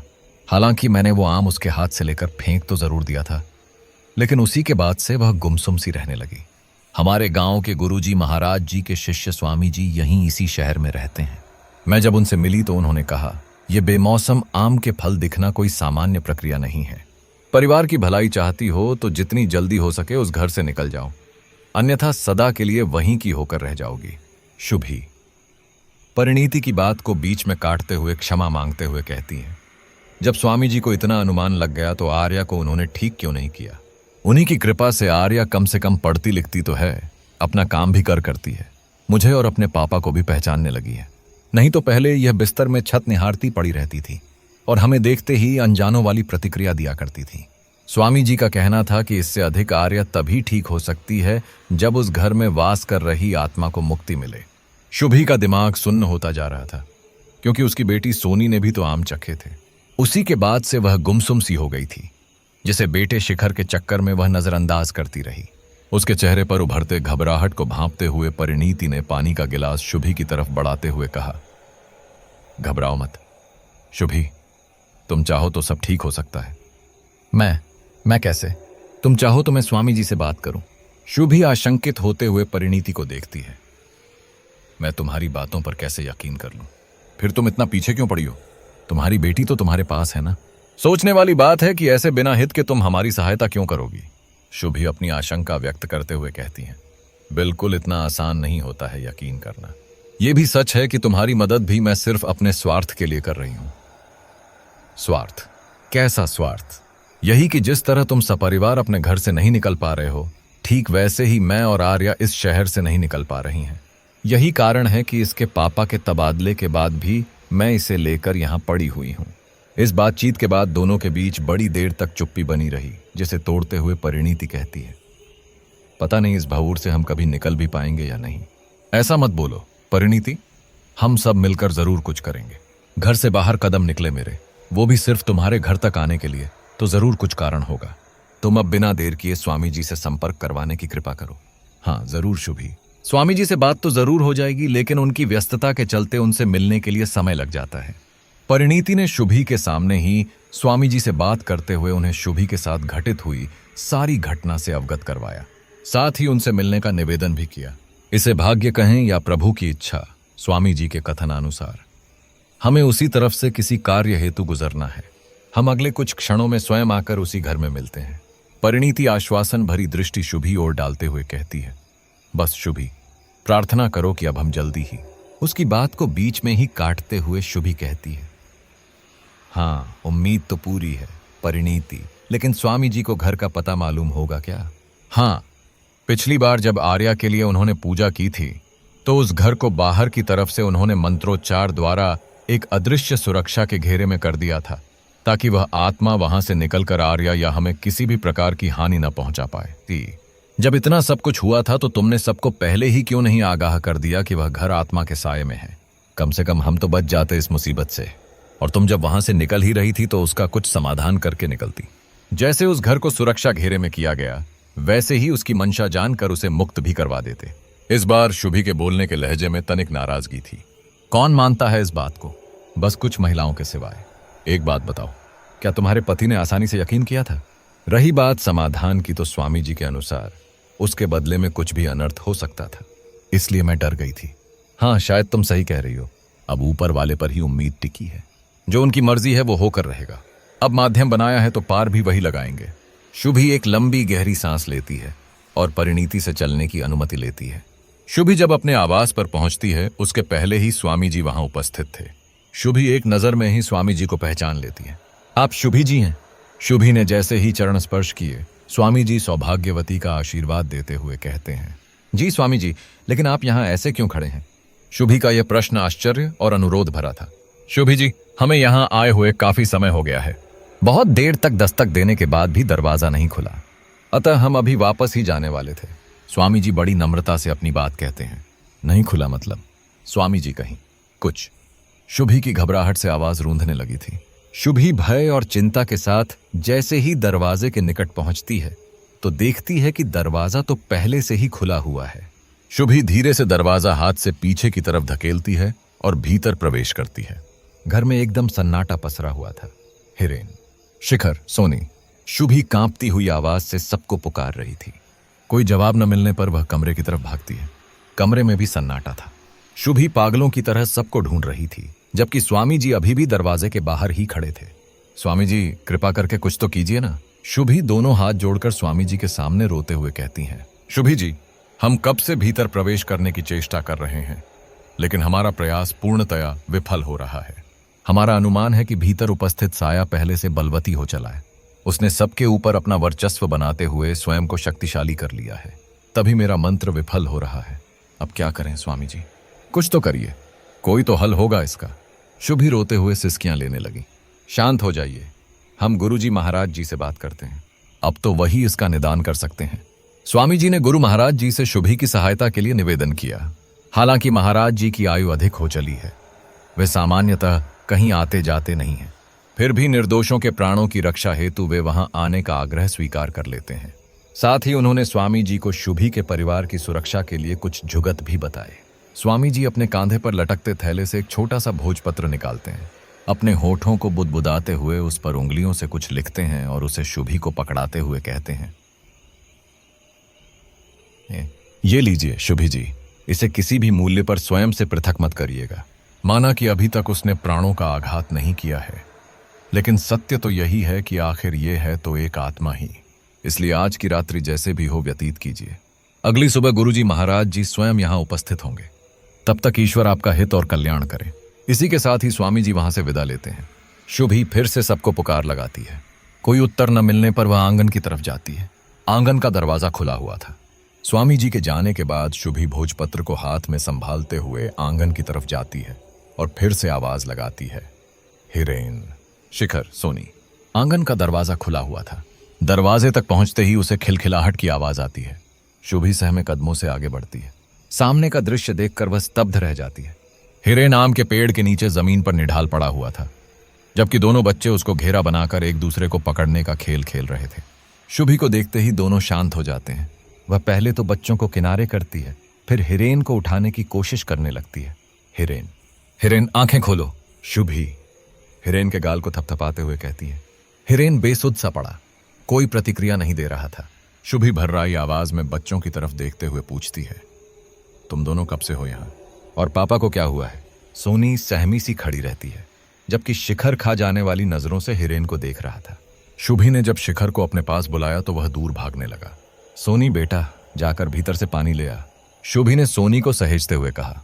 उसने हिरेन के चेहरे पर पानी के छींटे भी मारे, लेकिन हिरेन टस से मस न हुआ। शुभी रुआंसी होती हुई सोनी को अपनी गोद में बैठाकर पूछती है, क्या हुआ था? कुछ तो बोल बेटा। भैया ने पापा को जोर से आंगन में घसीटा और गोल गोल घुमाकर यहां गिरा दिया। जब पापा बोले कि मुझे दर्द हो रहा है तो भैया बहुत खुश हो रहा था। जब तक पापा जमीन में लेट नहीं गए तब तक भैया उन्हें घुमाता रहा, और जब पापा सो गए तो भैया ताली बजाते हुए उछलने लगा। तभी से हम दोनों भी यहाँ खेल रहे हैं। सोनी शिखर की तरफ भयादृष्टि से देखते हुए बड़ी मासूमियत से कहती है। शुभी ने जब शिखर पर प्रश्नवाचक दृष्टि डाली तो वह दूर खड़ा गुर्राते हुए कहता है, खेलना था, मजा आ रहा था मुझे। शुभी शिखर का यह रूप देखकर बुरी तरह सिहर जाती है। वह शिखर को अपने पास बुलाती है, यहां तक कि खुद भी उठकर उसके निकट जाती है, लेकिन शिखर उससे भागकर दूर चला जाता है। इस बीच शुभी ने ध्यान दिया कि सोनी, जो अब तक गुमसुम और चुप सी रहने लगी थी, वह शुभी के निकट आते ही पहले जैसी सोनी हो जाती थी, और जैसे ही उससे विलग होती फिर से चुप और सहमी सी हो जाती थी। रात्रि भोजन का समय हो चला था। शुभी को तो भूख कोसों दूर थी, लेकिन बच्चों के लिए तो रसोई करनी ही थी। बहुत प्रयास के बाद भी वह हिरेन को उसकी जगह से हिला भी न सकी। बेटा, यहां आओ और पापा के पास बैठो, जब तक कि मैं न आ जाऊं यहां से हिलना भी मत। शुभी सोनी को समझाते हुए रसोई करने चली जाती है। शुभी ने जल्दी में जो भी हो सका बच्चों के लिए कुछ खाने का वहीं आंगन में ही लेकर आ जाती है। शिखर और सोनी फिर से हिरेन के चक्कर काटते हुए खेलने लगे। इस खेल में शिखर को जाने क्या आनंद आ रहा था, उसके चेहरे की प्रसन्नता ही अलग थी। शुभी को देखते ही शिखर फिर से दूर भाग गया। वह हिरेन के निकट बैठती है और सोनी को गोद में बैठाकर खिलाने लगती है। इस बीच शिखर को जाने कितनी बार बुलाया गया, लेकिन वह किसी भी कीमत पर शुभी के पास आने को तैयार ही नहीं था। शुभी जितने निवाले सोनी को खिलाती, शिखर ललचाई नजरों से लगातार उसे देखता रहा, लेकिन शुभी के पास नहीं आया। शुभी की ममता नहीं मान रही थी। वह बार बार शिखर के पास जाकर उसे खिलाने की कोशिश करती, लेकिन शिखर उससे उतनी ही दूरी बना लेता। शुभी को समझ नहीं आ रहा था कि यदि शिखर पर आत्मा का साया है भी तो वह अब ऐसा व्यवहार क्यों कर रहा है। अभी तक तो शिखर के सहारे वह साया उसकी ममता के आघोष के लिए तड़प रहा था, फिर आज अचानक यह ऐसी हरकत क्यों कर रहा है। शुभी एक बार फिर से शिखर के निकट जाने की कोशिश करती है। इसी चक्कर में उसकी साड़ी का पल्लू शिखर को स्पर्श कर जाता है। शिखर अचानक कराहते हुए जमीन पर गिर जाता है। ओह माँ, दूर रखो इसे, शिखर पीड़ा से तड़पते हुए कहता है। शुभी एक बार शिखर को देखती है, फिर सोनी और हिरेन को। तभी उसका ध्यान उसके पल्लू में बंधे हुए भोजपत्र की तरफ जाता है। शुभी को समझने में देर न लगी कि शिखर आखिर उससे भाग क्यों रहा है। सोनी भी अभिमंत्रित भोजपत्र के प्रभाव से उसकी गोद में आकर सामान्य हो जा रही है। कम से कम अब उसे इतनी तसल्ली तो जरूर हो चुकी थी कि जब तक वह हिरेन के निकट रहेगी तब तक हिरेन सुरक्षित है। रात गहराती जा रही थी। शुभी अपनी बिखरी हिम्मत को जुटाते हुए डटी रही। सोनी को अपनी गोद में सुलाकर एक हाथ हिरेन के माथे पर रख वह अपने परिवार को टकटकी लगाए देखे जा रही थी। हृदय की पीड़ा उसकी आंखों से निकलकर गालों पर लुढ़क आ रही थी।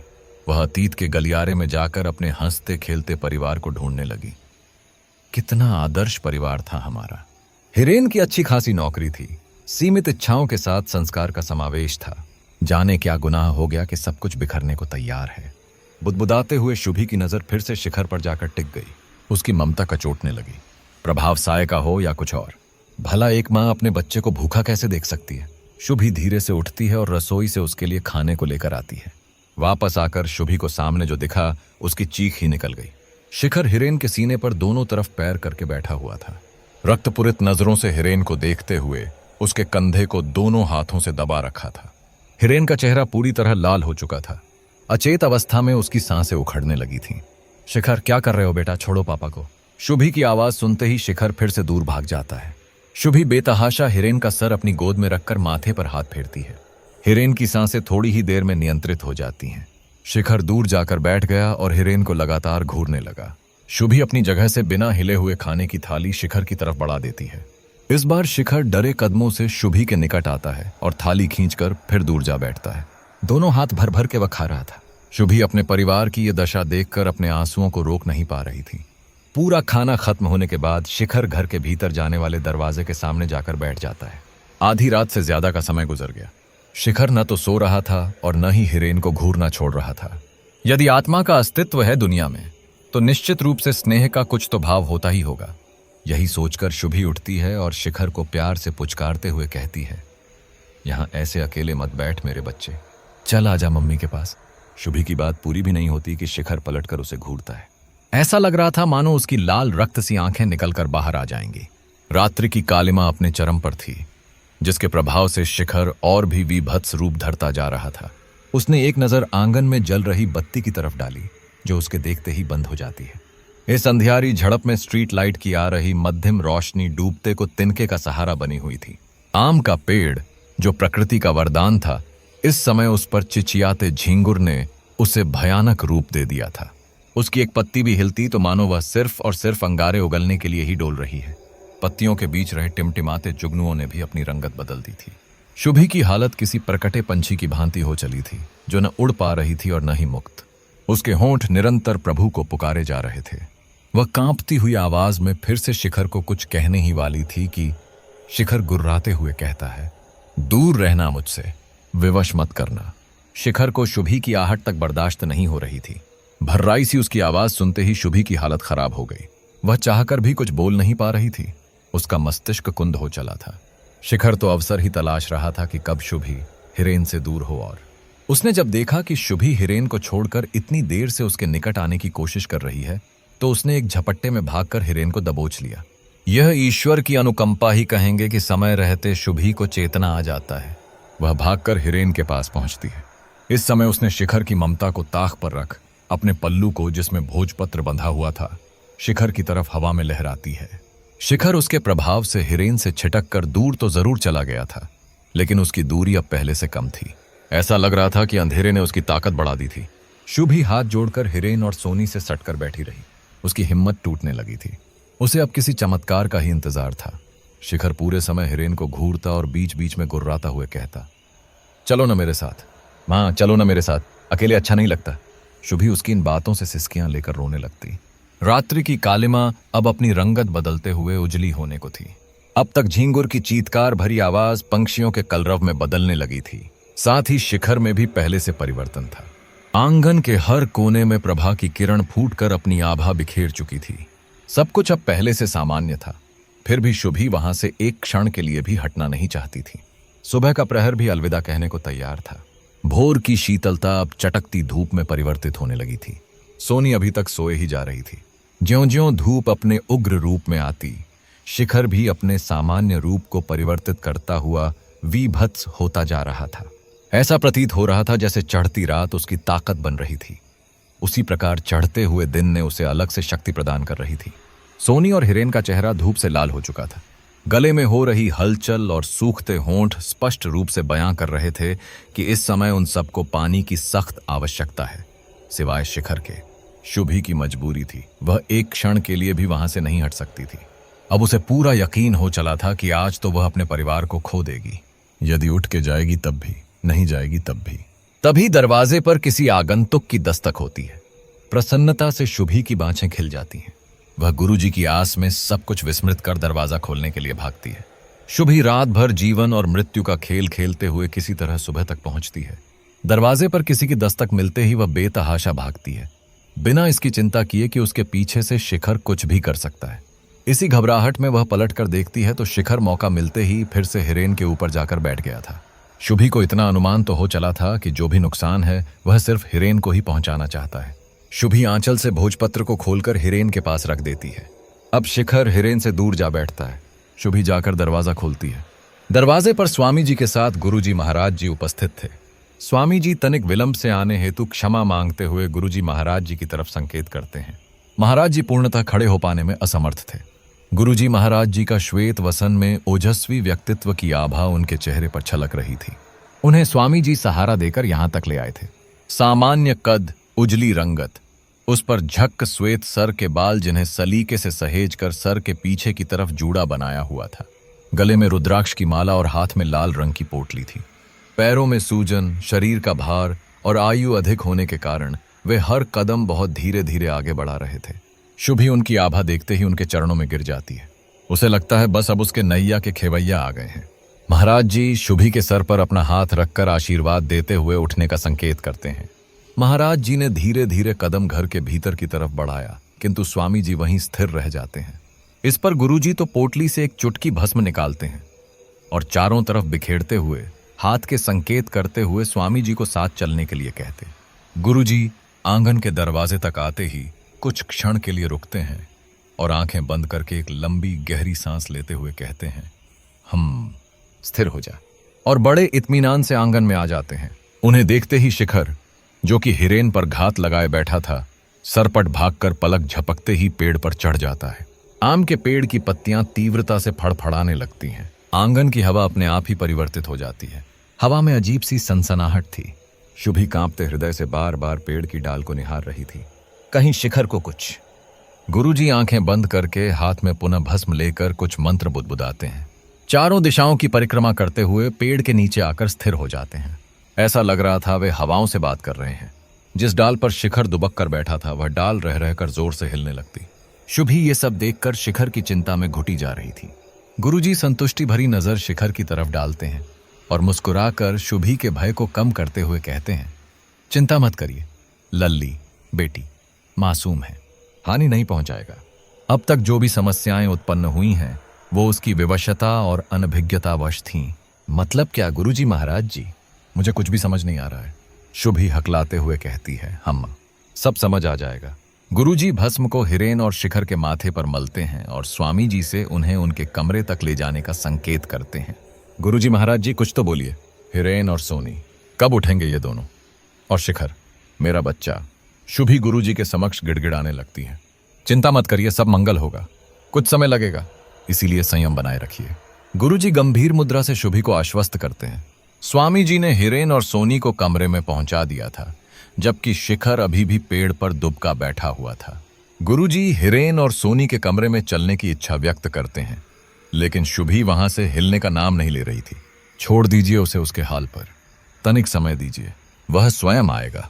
गुरुजी ने अपने हाथ से पेड़ को स्पर्श किया और स्वामी जी का सहारा लेते हुए कमरे में आ गए। शुभी के सामने गुरुजी की बात मानने के सिवाय और कोई विकल्प भी नहीं था, इसलिए कलेजा मजबूत करते हुए शिखर को वहीं छोड़कर वह भी गुरुजी के पास आ जाती है। इस बीच शुभी को ध्यान आता है कि उसने गुरुजी से पानी तक के लिए नहीं पूछा। शुभी अनुमति लेते हुए रसोई की तरफ जाने लगती है। उसके पहले ही स्वामी जी मुस्कुराते हुए कहते हैं, तनिक ठहरिए शुभी जी, यहां आने से पहले गुरुजी महाराज जी ने संकल्प लिया है कि जब तक सब जन सुरक्षित और आत्मा की इच्छा पूर्ति के साथ मुक्ति नहीं हो जाती, तब तक गुरुजी महाराज जी भोजन नहीं करेंगे, बस गंगा जल का सेवन, वो भी सीमित मात्रा में। इस अनुष्ठान में हम भी गुरुजी महाराज जी का अनुकरण कर रहे हैं। शुभी अब पूर्णतः निश्चिंत थी कि इतने सहृदय और जनहितार्थ समर्पित महापुरुष का सान्निध्य है तो अब सब कुछ उचित ही होगा। गुरुजी शुभी को शुद्ध होकर स्वच्छ वस्त्र धारण करके आने के लिए कहते हैं और स्वयं स्वामी जी के साथ पूरे घर का मुआयना करते हुए दरवाजे के बाहर आकर ठिठक जाते हैं। माथे पर पड़ रहे बल और गंभीर स्वर के साथ गुरुजी कहते हैं, हम यही है वो स्थान, यही उचित रहेगा। स्वामी जी वहीं गुरुजी द्वारा इंगित स्थान पर पूजा हेतु बेदी बनाते हैं। अब तक शुभी भी आ जाती है। गुरुजी अभी भी दीवार का सहारा लिए हुए खड़े थे, क्योंकि उन्हें जमीन पर बैठने में समस्या होती है। शुभी जल्दी से एक ऊंची चौकी लेकर आती है। गुरुजी सहारा लेते हुए चौकी पर बैठते हैं और सामने शुभी को आसन ग्रहण करवाते हुए मंत्रोच्चार के साथ पूजा आरंभ करते हैं। साथ ही स्वामी जी से कहते हैं, जब हम संकेत करें तब हवन कुंड में अग्निदेव का आह्वान कर दीजिएगा। पवित्र अग्नि के तेज में बेचैन आत्मा को मुक्ति मिल जाएगी। स्वामी जी गुरुजी महाराज जी कहते हुए अपने कार्य में व्यस्त हो गए। शुभी का ध्यान कभी हिरेन, सोनी तो कभी पेड़ पर बैठे शिखर पर जा रहा था। गुरुजी उसकी मनोदशा को भांपते हुए कहते हैं, चिंता मत करिए लल्ली बेटी, मन संयत रखिए, अन्यथा कार्य में बाधा आएगी। इस समय अपना पराया सब कुछ भूलकर हमारे द्वारा उच्चारित मंत्रोच्चार को दोहराते जाइए और किसी भी मूल्य पर अपनी आंखें मत खोलिएगा। जैसा गुरुजी कहते गए शुभी करती गई। अब उसे चारों तरफ शून्य सा सन्नाटा प्रतीत हो रहा था। उसके कान गुरुजी के स्वर के सिवाय कुछ भी सुन नहीं पा रहे थे। मंत्रों ने ऐसा वश में कर लिया था कि उसे स्वयं की सांसों की आवाजाही स्पष्ट रूप से सुनाई दे रही थी। लग रहा था वह किसी अलग ही दुनिया में विचरण करने लगी है, जहां शांति और सिर्फ शांति ही है। तभी उसे उसके निकट किसी के बैठने का आभास होता है, जिससे उसकी तंद्रा भंग हो जाती है। लेकिन गुरुजी के कथनानुसार उसने अपनी आंखें नहीं खोली। फिर भी शुभी की घबराहट बढ़ती जा रही थी, क्योंकि उसके निकट कुछ भी, कोई भी हो सकता है। बढ़ती हृदय गति के साथ वह गुरुजी के आदेश की प्रतीक्षा कर रही थी। कुछ क्षण की बुदबुदाहट के पश्चात गुरुजी धीर मुद्रा से कहते हैं, नहीं आएगा, और पुनः मंत्रोच्चार आरंभ कर देते हैं। कुछ समय पश्चात गुरुजी शुभी को अपनी आंखें खोलने को कहते हैं। शुभी की खुशी का ठिकाना नहीं रहता, क्योंकि उसके निकट कोई और नहीं बल्कि शिखर आकर बैठा हुआ था। वह भी अपनी आंखें बंद और हाथ जोड़कर पूजा में सम्मिलित हो गया था। गुरुजी शिखर को देखकर मुस्कुराने लगते हैं। स्वामी जी भी सांकेतिक भाषा में गुरुजी से हवन कुंड में अग्नि प्रज्वलित करने की अनुमति मांगते हैं। इस पर गुरुजी नामे सिर हिलाते हुए कहते हैं, धैर्य धरिए, अभी समय नहीं आया है, और पुनः आंखें बंद करते हुए ध्यान में लीन हो जाते हैं। थोड़ी ही देर में गुरुजी की मुख मुद्रा ऐसी दर्शित होती है मानो वे किसी से आमने सामने बात कर रहे हों। फिर जोर की हुंकार भरते हुए आंखें खोल लेते हैं। हाथ में लिए पुष्प को शिखर के माथे पर फेरते हुए बचे हुए पुष्प को शुभी के हाथों में सौंपते हुए कहते हैं, इसे हाथ में संभाल कर रखिए, अपने स्थान से कदापि मत उठिएगा। कुछ ही क्षणों में आपका पूरा परिवार आपके साथ होगा। तब ये पुष्प आप अपने हाथों से उनके कपाल पर फेर दीजिएगा। वास्तव में कुछ ही क्षणों में हिरेन और सोनी एक साथ आकर उसके समीप बैठ जाते हैं। गुरुजी का कहना था कि अभी कुछ दिन सबको थोड़ी कमजोरी रहेगी, लेकिन समय के साथ सब सही हो जाएगा। शुभी अपने पूरे परिवार को सुरक्षित देखकर फूली न समा रही थी। आखिरकार उस आत्मा के चंगुल से उसका परिवार बाहर आ ही गया था। छलकते नयनों के साथ वह गुरुजी के चरणों में गिर जाती है। गुरुजी, आपकी कृपा गुरुजी, आपने हम सबको जीवन दान दिया है गुरुजी।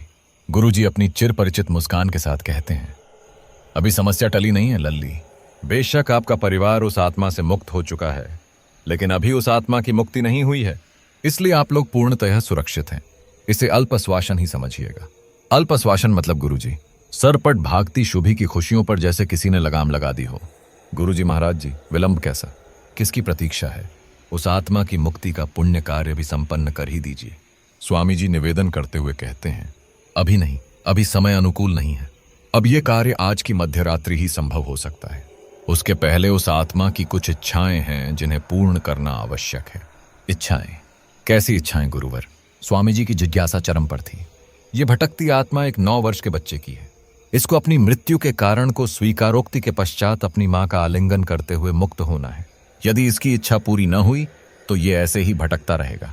अभी तो ये अकेला अबोध था, किसी बुरी या अति शक्तिशाली शक्ति के प्रभाव में नहीं आया था, इसीलिए ये सबको तंग करने तक ही सीमित रहा है। यदि इसे अभी विराम और मुक्ति न मिली तो इसका निवारण सरल नहीं होगा। अब क्या करें गुरुजी? सब कुछ आपके ही कर कमलों में है। शुभी निवेदन और विवशता मिश्रित शब्दों में कहती है। इसके माता पिता को खोजकर यहाँ इसी स्थान पर उपस्थित करना होगा। प्रार्थना करिए कि वे लोग रात्रि होने तक यहाँ पहुंच सकें, इतनी दूरी पर हों। शुभी परेशान हो जाती है कि इतनी जल्दी उसके माता पिता को कैसे खोज निकाला जाए। तभी उसका दूर रखा मोबाइल फोन बज उठता है। शायद ऊपर वाला भी अपनी कृपा दृष्टि प्रबल होनी को सार्थक करने पर टिकाए बैठा था, जो अचानक ही परिणीति ने भी फोन कॉल कर लिया। गुरुजी चेहरे पर एक धीर मुस्कान के साथ शुभी को हाथ लहराते हुए बात करने की अनुमति देते हैं।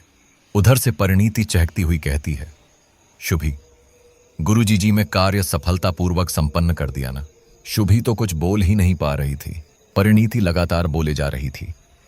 तुम सोच रही होगी कि मुझे कैसे पता चला ना? अरे भाई, आर्या एकदम स्वस्थ हो गई है। वो तो ऐसे व्यवहार कर रही है कि मानो उसे कभी कुछ हुआ ही नहीं था। शुभी ने परिणीति को बीच में ही टोकते हुए कहा, यह प्रसन्नता क्षणिक है परिणीति। यदि भटकती आत्मा के माता पिता का पता न चला तो सब सुरक्षित रहना कठिन होगा। शुभी उसे सारे घटनाक्रम से अवगत कराती है। परिणीति का स्वर अचानक ही बदल जाता है। अब हमें कैसे पता चलेगा कि उसके माता पिता कौन है? तुमने ही तो बताया था कि तुम लोगों के घर में आने से पहले केवल एक ही परिवार यहां रहने आया था। उसके बाद शुभी की बात पूरी भी नहीं होती कि परिणीति चहकते हुए कहती है, हाँ, सही कह रही हो। वो तकरीबन 10 वर्ष पूर्व आए थे और मैंने सुना था कि उनके बच्चे की मृत्यु हो गई थी, लेकिन कब, कहां, कैसे और किन परिस्थितियों में ये नहीं पता।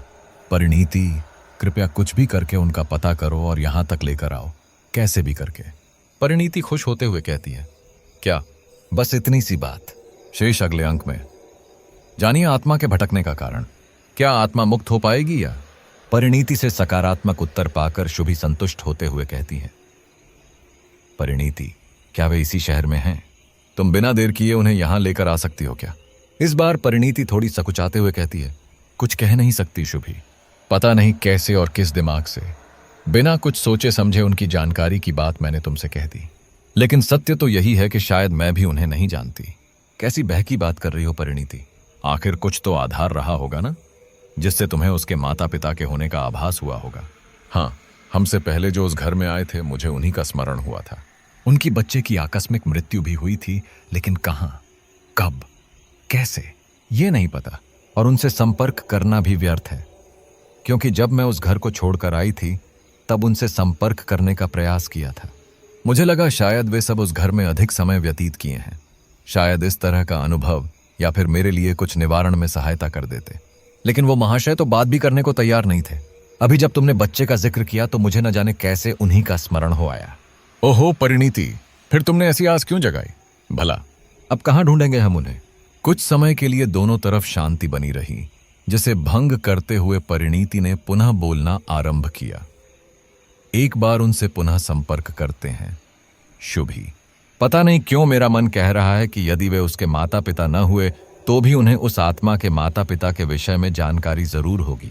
जो भी हो, जल्दी करो परिणीति। हमारे परिवार और जाने कितनी जिंदगियों का प्रश्न है। उन दोनों की वार्तालाप को सुनते हुए गुरुजी जी मंद मंद मुस्कुरा रहे थे। स्वामी जी ने जब इसका कारण जानना चाहा तो गुरुजी कहते हैं, नारी ममता और शक्ति का कोश है। जन का कल्याण और उद्धार का मार्ग मात्र इन्हीं में निहित है। इतना सुनकर स्वामी जी के चेहरे पर भी सकारात्मक भाव उभर आए। इधर परिणीति उन महाशय, जिनका नाम केशव प्रसाद था, से संपर्क करने का भरसक प्रयास करती है, लेकिन वे परिणीति से किसी भी तरह की कोई भी बात करने को तैयार ही नहीं थे। परिणीति भी हार मानने वालों में से नहीं थी। कोई विकल्प शेष न रहने पर उसे एक युक्ति सूझती है। उसने दूसरे नंबर से केशव को कॉल किया और इस बार आर्या से बात करावती है। आर्या ने केशव जी से उनकी पत्नी से बात करने की इच्छा जताई। यहां परिणीति की युक्ति काम कर गई। केशव की पत्नी जैसे ही लाइन पर आती है, परिणीति झट से फोन अपने हाथ में लेते हुए कहती है, जी नमस्ते। आप मुझे नहीं जानती हैं, लेकिन मैं आपको जानती हूं। मेरा नाम परिणीति है। कृपया करके अभी इस समय आप अपनी पति से मेरा परिचय गुप्त ही रखिएगा। मुझे आपसे बहुत जरूरी बात करनी है। परिणीति बिना रुके बोले जा रही थी। तभी केशव जी की आवाज आती है। कौन है कुसुम, जिससे इतनी तन्मयता से बतिया रही हो? कुसुम ने भी जाने क्या सोचकर कह दिया। पुरानी सखी की बिटिया है और केशव से इतर होकर बात करने लगी। जी परिणीति, मेरा नाम कुसुम है। बताइए आपको क्या बात करनी है हमसे? जी आपके बेटे के बारे में। परिणीति बिना किसी भूमिका के सीधे अपनी बातों का तीर हवा में छोड़ती है, क्योंकि उसे खुद नहीं पता था कि उस घर में भटक रही आत्मा उनके ही बेटे की है या यह भी उसका अनुमान मात्र है। इस बार कुछ समय तक शांति बनी रही, जिसे तोड़ते हुए परिणीति कहती है, जी बहुत जरूरी है, आप समझिए। तब तक परिणीति को दूसरी तरफ से सिसकियों की आवाज आती है। परिणीति, कुसुम जी संभालिए अपने आप को। कुछ समय रुककर सहज होते हुए कुसुम कहती हैं, मेरे बेटे के बारे में क्या बात करनी है आपको? वो तो हमें कब का छोड़कर चला गया है। कुसुम जी की बातें सुनकर परिणीति की भी ममता पिघल जाती है। वह स्वयं की भावनाओं पर नियंत्रण रखते हुए उन्हें विगत घटना से अवगत करावती है। कुसुम जी सारी बातें मौन होकर सुन रही थीं। वे अपनी विवशता व्यक्त करते हुए कहती हैं, बात तो आ जाऊंगी, लेकिन मेरे पति केशव जी किसी भी कीमत पर नहीं आवेंगे। उन्हें इस सब में लेश मात्र भी यकीन नहीं है। उसके बाद जब से बेटे के साथ ये दुर्घटना हुई है, तब से वे उस कॉलोनी में जाना भी नहीं चाहते। परिणीति उदास होते हुए कहती है, लेकिन आप तो आ सकती हैं ना। अब इस कार्य का दारोमदार आप पर निर्भर करता है। कृपा करके हम सबकी सहायता करिए। बात मेरे बच्चे की है। मैं हर हाल में पहुंचने का प्रयास करूंगी। कोई आए या ना आए, मैं जरूर आऊंगी। आप निश्चिंत रहिए।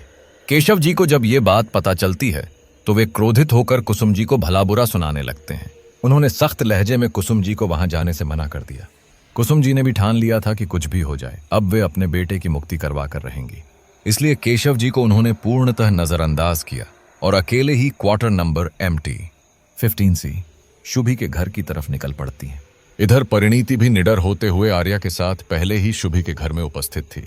परिणीति जैसे ही घर में प्रवेश करती है, वह सहम सी जाती है।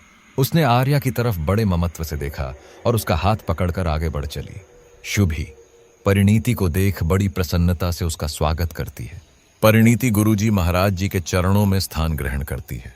वह घबराई नजरों से बार बार आर्या को देख रही थी। उसे डर था कि कहीं फिर से आर्या। धीरज रखिए लल्ली, सब मंगल होगा। गुरुजी की बातों से वह आश्वस्त होते हुए कहती हैं, क्षमा चाहूंगी गुरुजी, माताजी ने ही आने की स्वीकृति दी है, पिताजी ने तो। गुरुजी अपनी आंखें बंद करते हैं और लंबी गहरी सांस लेते हुए कहते हैं, चिंता मत करिए। जितने जनों को माध्यम बनाना था उतने जनों को बनाया जा चुका है। अब सब नियति पर निर्भर करता है। तभी दीवार पर टंगी घड़ी टिक टिक करते हुए 11 बजने का संकेत देती है, लेकिन अभी तक कुसुम जी का कोई अता पता नहीं था। गुरुजी और स्वामी जी समेत वहां उपस्थित सभी सदस्यों के चेहरे पर चिंता की रेखाएं उनके भय और उम्मीद के छाप को बना बिगाड़ रही थीं। गुरुजी ने पूरे घर की रोशनी मध्यम करवा दी थी।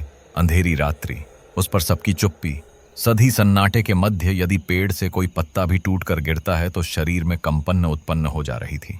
इसी बीच आम के पेड़ की एक डाली जोर जोर से लहराने लगती है। वह डाली इतनी जोर से झूम रही थी मानो अभी के अभी टूटकर विनाश करती हुई सबके ऊपर से ही गुजर जाएगी। शरीर में बिजली का हल्का करंट दे जाए, हवा में ऐसी सनसनाहट थी। तभी घर के मुख्य दरवाजे से खटखट की आवाज आती है। गुरुजी जी को छोड़कर सभी सहम जाते हैं। गुरुजी ने शुभी को अपने हाथ उठाकर वहां जाने का संकेत किया। शुभी भयभीत थी, फिर भी गुरुजी जी के नाम की शक्ति के सहारे वह दरवाजे तक जाती है। वहां एक अजनबी महिला घबराई हुई सी खड़ी थी। आप? शुभी हकलाते हुए पूछती है। मैं कुसुम हूं। इसके आगे न कोई बात, न ही कोई अनुमति। कुसुम जी स्वयं ही सीधा घर में प्रवेश करती हुई पूजा स्थल तक जा पहुंची। उनके वहां पहुंचते ही सरसराते हुए काफी वेग में एक हवा का झोंका शुभी के आसपास थिरकने लगता है। गुरुजी ने पूजा स्थल पर पहले ही 2 अन्य सदस्यों के बैठने की व्यवस्था करवाई थी, जो निसंदेह केशव जी और कुसुम जी के लिए था। उन्होंने एक आसन पर कुसुम जी को बैठने का आदेश दिया। कुसुम जी के स्थान ग्रहण करने के साथ ही पुनः मुख्य द्वार पर किसी की आहट आती है। द्वार पर फिर किसी का आगमन हुआ था। द्वार पर आए व्यक्ति को देखकर सभी को आश्चर्य और प्रसन्नता दोनों ही थी, क्योंकि आगंतुक कोई और नहीं बल्कि केशव जी ही थे। केशव जी के कदम घर के भीतर पड़ते ही पुनः वही हवा शुभी को चारों तरफ से घेरने लगती है। शुभी को स्पष्ट एहसास होता है कि जैसे कोई बच्चा उसके आंचल में आकर छुप गया हो, जिसने अपनी बाहों का घेरा बनाकर उसके कमर को कस लिया और किसी से भय खाते हुए अबोध बालक की तरह उसके आंचल में आश्रय तलाश रहा हो। शुभी को कुछ भी समझ नहीं आ रहा था। गुरुजी ने उसकी तरफ चुटकी भर भस्म उड़ाते हैं और भारी स्वर में कहते हैं, शांत शांत हो जा। भस्म के प्रभाव से शुभी को उस बंधन से मुक्ति मिलती है। साथ ही वहां की हवा में भी परिवर्तन हो जाता है। केशव जी गुरुजी के समक्ष हाथ जोड़कर किसी याचक की भांति घुटने के बल आकर बैठ जाते हैं। उद्धार करिए गुरुजी। मन पर बहुत बोझ है, इसलिए खुद को रोक न सका और भागा चला आया। केशव जी की बातों में आत्मग्लानि के भाव थे। इतना विलंब क्यों? बहुत पहले अनुभूति हो जानी चाहिए थी। कम से कम एक क्षमा याचना हवन ही कर लिया होता पुत्र के नाम का, तो शायद उसको भी मुक्ति मिल चुकी होती और इतने जनों को नाहक ही समस्या का सामना न करना पड़ता। चलिए कोई बात नहीं, स्वीकार कर लेना सबसे बड़ा पश्चाताप है। सब मंगल होगा। गुरुजी अपनी विनम्र वाणी से केशव जी को सांत्वना देते हुए कहते हैं। गुरुजी हवन कुंड के चारों तरफ सभी सदस्यों को बैठाते हैं। सबके हाथ में कलावा बांधने के साथ ही सावधान करते हुए कहते हैं, जब तक हमारे मुख से मंत्रोच्चार के स्वर आप सबके कानों में पहुंचता रहेगा, तब तक आप लोग अपनी आंखें मत खोलिएगा। यदि हवन कुंड की अग्नि धधकती रही, मतलब आत्मा मुक्त हो चुकी है, और कहीं कुंड की अग्नि शांत होकर भस्म बनने की कगार पर होगी, मतलब आत्मा की इच्छा अधूरी है। गुरुजी ने मंत्रोच्चार के साथ हवन शुरू कर दिया। स्वामी जी समेत सभी लोग अपनी आंखें बंद किए हुए थे। थोड़ी ही देर में हवा की एक लहर आती है और लगभग सभी को स्पर्श करती हुई शुभी के चारों तरफ चक्कर काटकर शांत हो जाती है। अब तक गुरुजी के स्वर भी विराम ले चुके थे। सभी सदस्य बड़ी उम्मीद से अपनी अपनी आंखें खोलते हैं, लेकिन हवन कुंड में शांत होती अग्नि और भस्म की गंध सबके चेहरे पर उदासी छोड़ देती है। आत्मा की अभी भी कुछ अधूरी इच्छा है। जब तक वह पूर्ण नहीं होती, तब तक वह मुक्त नहीं हो पाएगी। इसके लिए कुछ विलग ही जुगत लगानी पड़ेगी। गुरुजी तनिक चिंतित स्वर में कहते हैं, गुरुजी अब तो कुछ भी हो जाए। जब यहां तक पहुंच गए हैं और सारी बातें स्पष्ट भी हो चुकी हैं, तो कुछ भी करके अब विलंब या विराम उचित नहीं, जब तक कि उसे मुक्ति नहीं मिल जाती। आप सर्वज्ञानी हैं, आपके लिए कुछ भी भेद नहीं है गुरुजी। शुभी अकुलाती हुई कहती है, उसकी मंशा स्पष्ट नहीं हो पा रही है। उसके लिए हमें तनिक जोखिम उठाना पड़ेगा। कैसा जोखिम गुरुजी? अब इससे अधिक जोखिम भला क्या हो सकता है? शुभी भारी मन से कहती है, जोखिम यह है कि उसे किसी शरीर में प्रवेश करवाना होगा। शुभी, हाँ तो इसमें कैसा संदेह है गुरुजी? आत्मा तो पहले भी शिखर और हम सबको छू कर गई है, फिर इसमें कैसा जोखिम? शुभी और परिणीति की मेहनत रंग लाती है और भटकती आत्मा की अंतिम इच्छा अनुरूप उसके माता पिता की खोज भी सफलतापूर्वक पूर्ण होती है। इसके बावजूद उस आत्मा की मुक्ति संभव न हो सकी। इसके लिए अब गुरुजी उसे किसी के शरीर में प्रवेश करवाने की बात करते हैं, जो कि जोखिम भरा हो सकता है। शुभी के अनुसार इसमें कैसी समस्या हो सकती है, जबकि उस आत्मा ने तो लगभग सभी को स्पर्श किया हुआ है। शुभी की बात को बेहतर समझते हुए गुरुजी कहते हैं, निसंदेह उस आत्मा ने लगभग सभी को स्पर्श किया है, लेकिन उसने अपनी स्वेच्छा से स्पर्श किया है। अब उसे हम जबरन किसी आलंबन में आने हेतु विवश करेंगे। हालांकि इसमें उसी की मंशा का हित निहित है, फिर भी आत्मा तो आत्मा होती है। उसमें प्रायः मानवीय संवेदना का अभाव होता है। तभी तो न चाहते हुए भी उसने आप सभी को कष्ट के घेरे में बांध दिया है। अब जब हम किसी अन्य शरीर में उसका आवाहन करते हैं, तो हो सकता है कि उसका शरीर आत्मा के वेग को न सह पाए, या फिर उस आत्मा की उस समय की शक्ति बल पर निर्भर करता है कि वह स्वयं किस अवस्था में, जैसे क्रोध या ममता के भाव में प्रवेश कर रहा है। गुरुजी की बात पूरी होते ही कुसुम जी दोनों हाथ जोड़कर गिड़गिड़ाती हुई कहती हैं, बहुत दिए थे गुरुजी महाराज जी, अब इस जीवन का कोई मोल शेष न रहा है। विवाह के बरसों बाद अनगिनत मिन्नतों के बाद तो मेरी गोद भरी थी, फिर भी ऊपर वाले की मुझसे नाराजगी न गई। जो दिया उसे वापस भी ले लिया। अब उम्र के इस पड़ाव में तड़पती ममता के साथ जीने का कोई अर्थ नहीं है। आप निश्चिंत होकर मेरे बच्चे की आत्मा को मेरे शरीर में प्रवेश करवा दीजिए। कम से कम कुछ क्षण ही सही, इस ममता को राहत के साथ इस घुटते जीवन से भी मुक्ति मिल जाएगी। गुरुजी कुसुम जी की मनस्थिति को भली भांति समझ रहे थे। बड़ी ही नम्रता से उन्होंने समझाते हुए कहा, आपके कोमल भावों का हम सम्मान करते हैं लल्ली, किंतु यहाँ भावनाओं में बहना समझदारी नहीं है। आत्मा यहाँ उपस्थित मात्र 2 जनों के भीतर ही प्रवेश करवाई जा सकती है। गुरुजी एक हाथ शुभी और दूसरा हाथ शिखर की तरफ दिखाते हुए कहते हैं, एक तो ये लल्ली और दूसरा ये बालक, और इस प्रक्रिया में बात प्राणों पर भी आ सकती है। केशव जी आंसू रूपी प्रायश्चित लिए हाथ जोड़कर विनती करते हैं, किसी और पर क्यों महाराज जी, कुछ तो उपाय होगा ही। क्यों ना आप मुझ पापी का विकल्प चुनाव करें, कम से कम प्रायश्चित का कुछ अंश तो कटेगा। उन्हें इस तरह गिड़गिड़ाता देखकर कुसुम जी हैरत में थीं कि आखिर ये किस पाप के प्रायश्चित की बात कर रहे हैं। क्या इंसान का क्रोधी स्वभाव इतना ग्लानि भरा होता है? कुसुम जी के विचारों की नींव बनने से पहले ही ढह जाती है जब शुभी गुरुजी के समक्ष स्वयं को समर्पित करते हुए कहती है, गुरुजी, शिखर अब भी बालक है, उसका पूरा जीवन शेष है। आप बगैर कुछ सोचे विचारे ये प्रक्रिया आरंभ करें। मैं हर तरह से, मन, मस्तिष्क और शरीर सभी से तैयार हूं। शुभी की बात पर हिरेन आपत्ति जताते हुए कहता है, ऐसा क्यों कर रही हो शुभी? हंसता खेलता परिवार हमारा। कहते कहते भावुक होकर हिरेन का स्वर भर्रा जाता है। शुभी बड़ी सहजता और नम्रता से हिरेन को समझाने का प्रयत्न करती है। कोई तो आगे आएगा ना हिरेन, क्या पता मेरे ऐसा न करने पर जो कुछ बचा है वह भी खत्म हो जाए, इसलिए इसे ही नियति मानकर होने दो सब कुछ। बस इतना याद रखना, जब हमने किसी के साथ छल नहीं किया तो हमारे साथ भी बुरा नहीं हो सकता। हमें गुरुजी महाराज और अपने कर्म पर पूरा भरोसा है। गुरुजी गंभीर भाव से कहते हैं, जो भी करना है अब जल्द ही करना होगा, अन्यथा समय व मुहूर्त सब विपरीत हो जाएंगे। ब्रह्म मुहूर्त में कुछ ही समय शेष है, उसके पूर्व ही हमें कार्य संपन्न करना होगा। अभी तर्क वितर्क का समय नहीं है, वैसे भी किसी की भावनाओं पर नहीं, बल्कि परिस्थिति अनुसार शुभी लल्ली ही इस कार्य के लिए अनुकूल है। एक बार जिस शरीर को कोई आत्मा स्पर्श कर जाती है तो उसके शरीर में अलग खुशबू आ जाती है और उस पर किसी आत्मा के आकर्षण के अवसर मजबूत पक्ष के साथ होते हैं। इस समय इस बालक में इतनी क्षमता नहीं कि आत्मा का वेग सह सके, इसलिए जो हो रहा है वह उचित है। गुरुजी चेतावनी देते हुए सबको पूजा स्थल से हटकर बैठने का आदेश देते हैं। बेदी पर केवल गुरुजी, स्वामी जी और शुभी ही रहते हैं। गुरुजी के अनुसार बच्चे अबोध हैं, हो सकता है वे इस विधि को देख या सुनकर आजीवन भयभीत हो जाएं। इसलिए गुरुजी के अनुसार उन्हें कमरे में सुला देना ही बेहतर होगा। गुरुजी ने बच्चों के कमरे को भी सुरक्षा घेरे में कर दिया। साथ ही स्वामी जी के माध्यम से बाकी जनों को एक एक छुटकी भस्म पकड़ा देते हैं। साथ ही उन सबको जल द्वारा निर्मित एक सुरक्षा परिधि में घेर देते हैं और हिदायत के साथ विशेष रूप से हिरेन को इंगित करते हुए कहते हैं, आप में से कोई भी इस परिधि को नहीं लांघेगा। यदि आप में से किसी की आवश्यकता पड़ेगी तो हम स्वयं ही उसे बुला लेंगे। गुरुजी स्वयं को, स्वामी जी को एक घेरे में रखते हैं और शुभी को सामने एक अलग घेरे में बैठा देते हैं।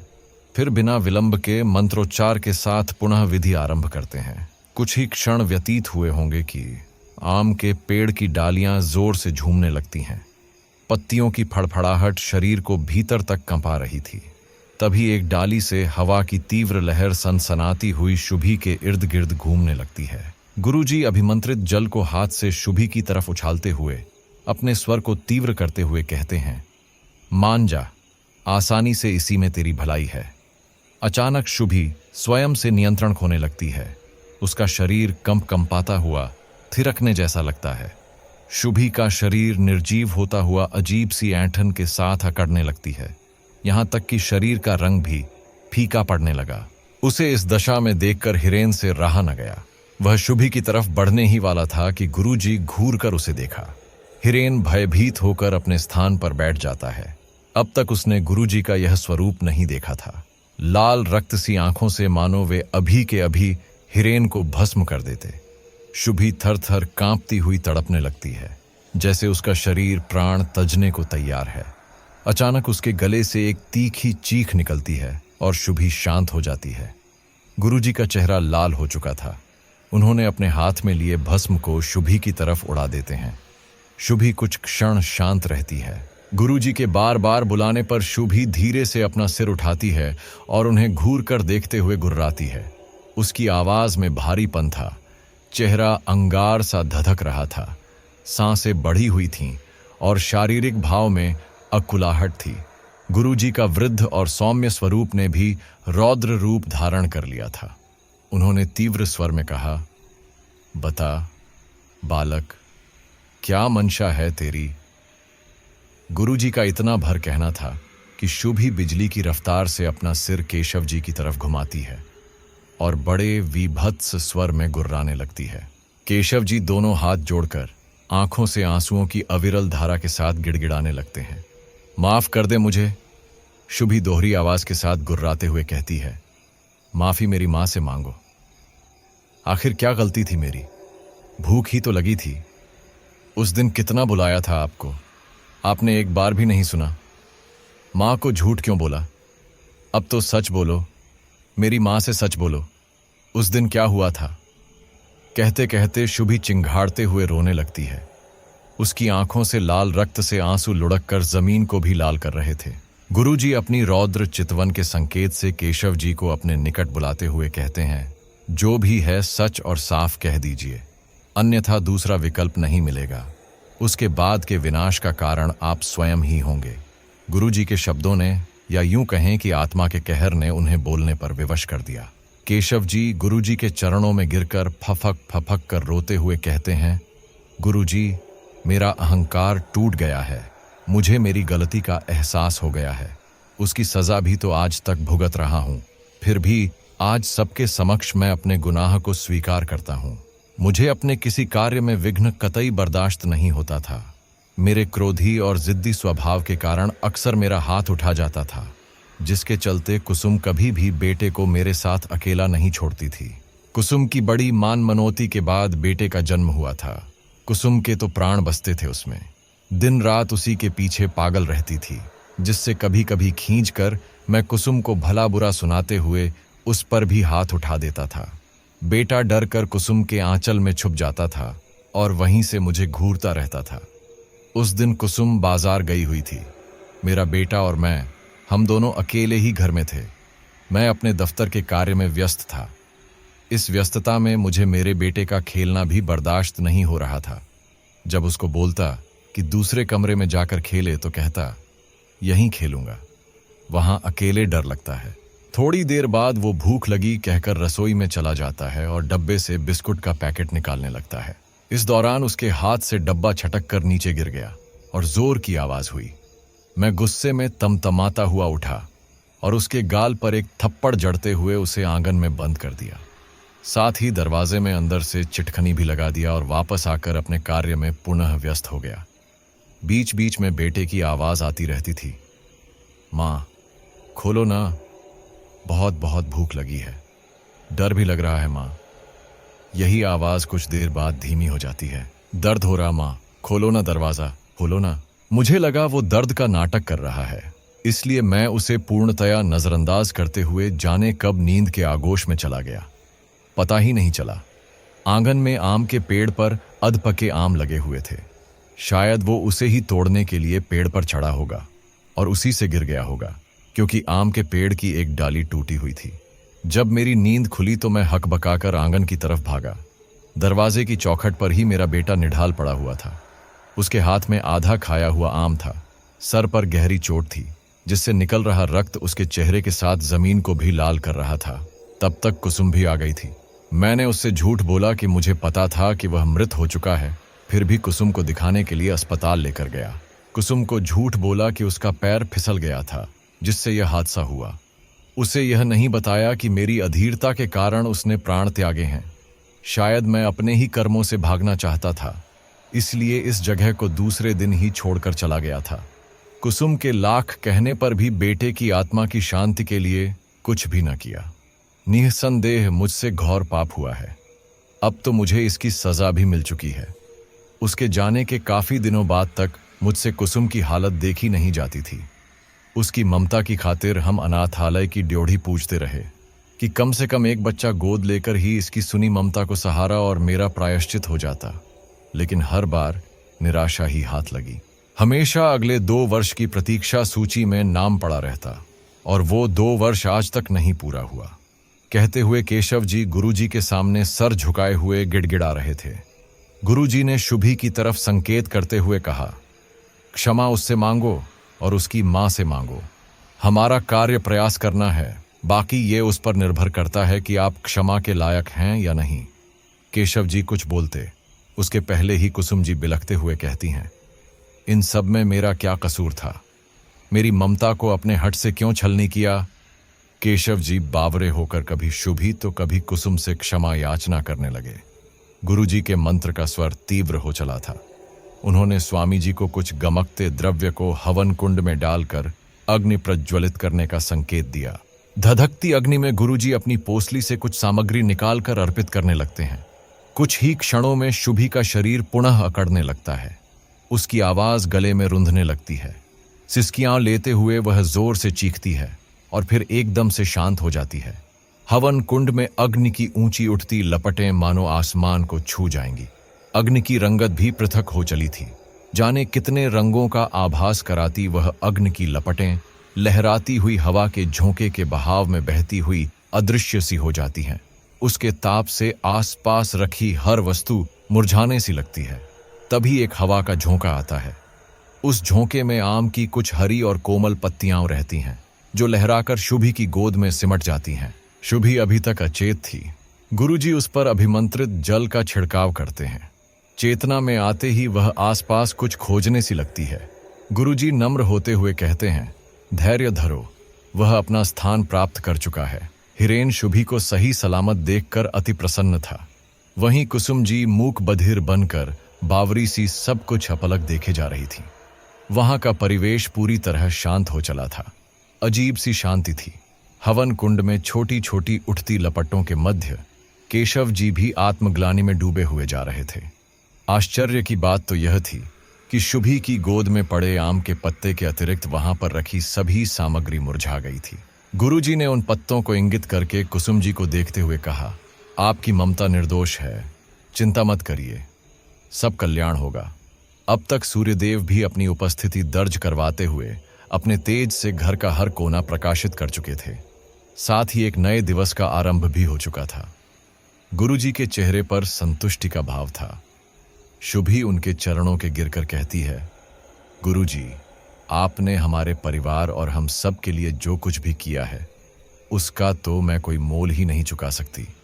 आप आज्ञा करें, हम आपकी किस प्रकार की सेवा करें। गुरुजी मुस्कुराते हुए कहते हैं, 1 रुपए का सिक्का दे दीजिए बस, क्योंकि बिना मोल अनुष्ठान का भार आप सब पर बना रहेगा।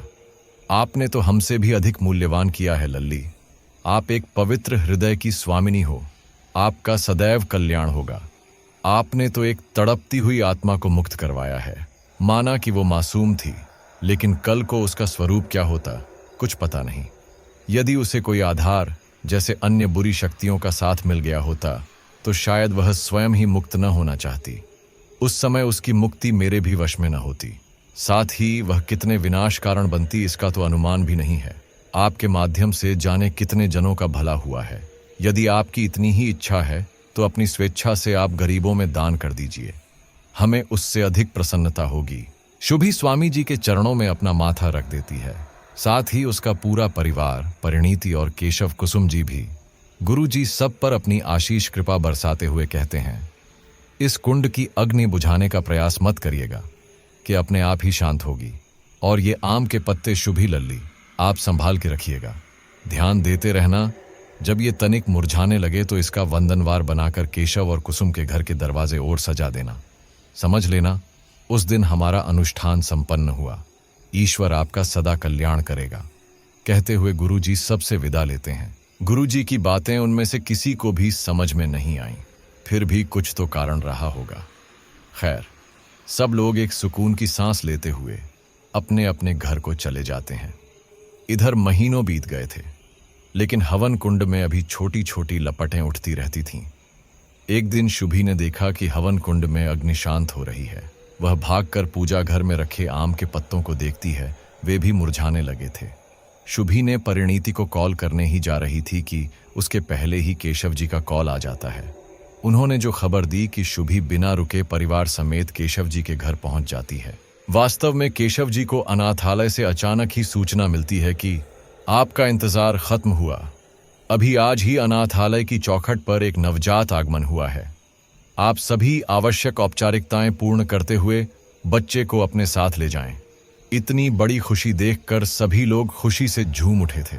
नवजात के माथे पर एक चोट का निशान था, जिसे देखकर शुभी मुस्कुराते हुए उसके माथे पर हाथ फेरती है।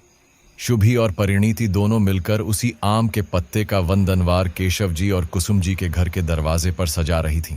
तो दोस्तों, यह कहानी यहीं पर समाप्त होती है। आप लोगों को मेरी कहानी कैसी लगी मुझे कमेंट में जरूर बताइए। अगर आपको पसंद आई हो तो वीडियो को लाइक करके अगली नई कहानी का पता चलने के लिए चैनल को जरूर सब्सक्राइब कर दें और इस वीडियो को जितना हो सके उतना शेयर करें। तो मिलते हैं आपसे अगली वीडियो में। कहानी कैसी लगी जरूर बताना। धन्यवाद।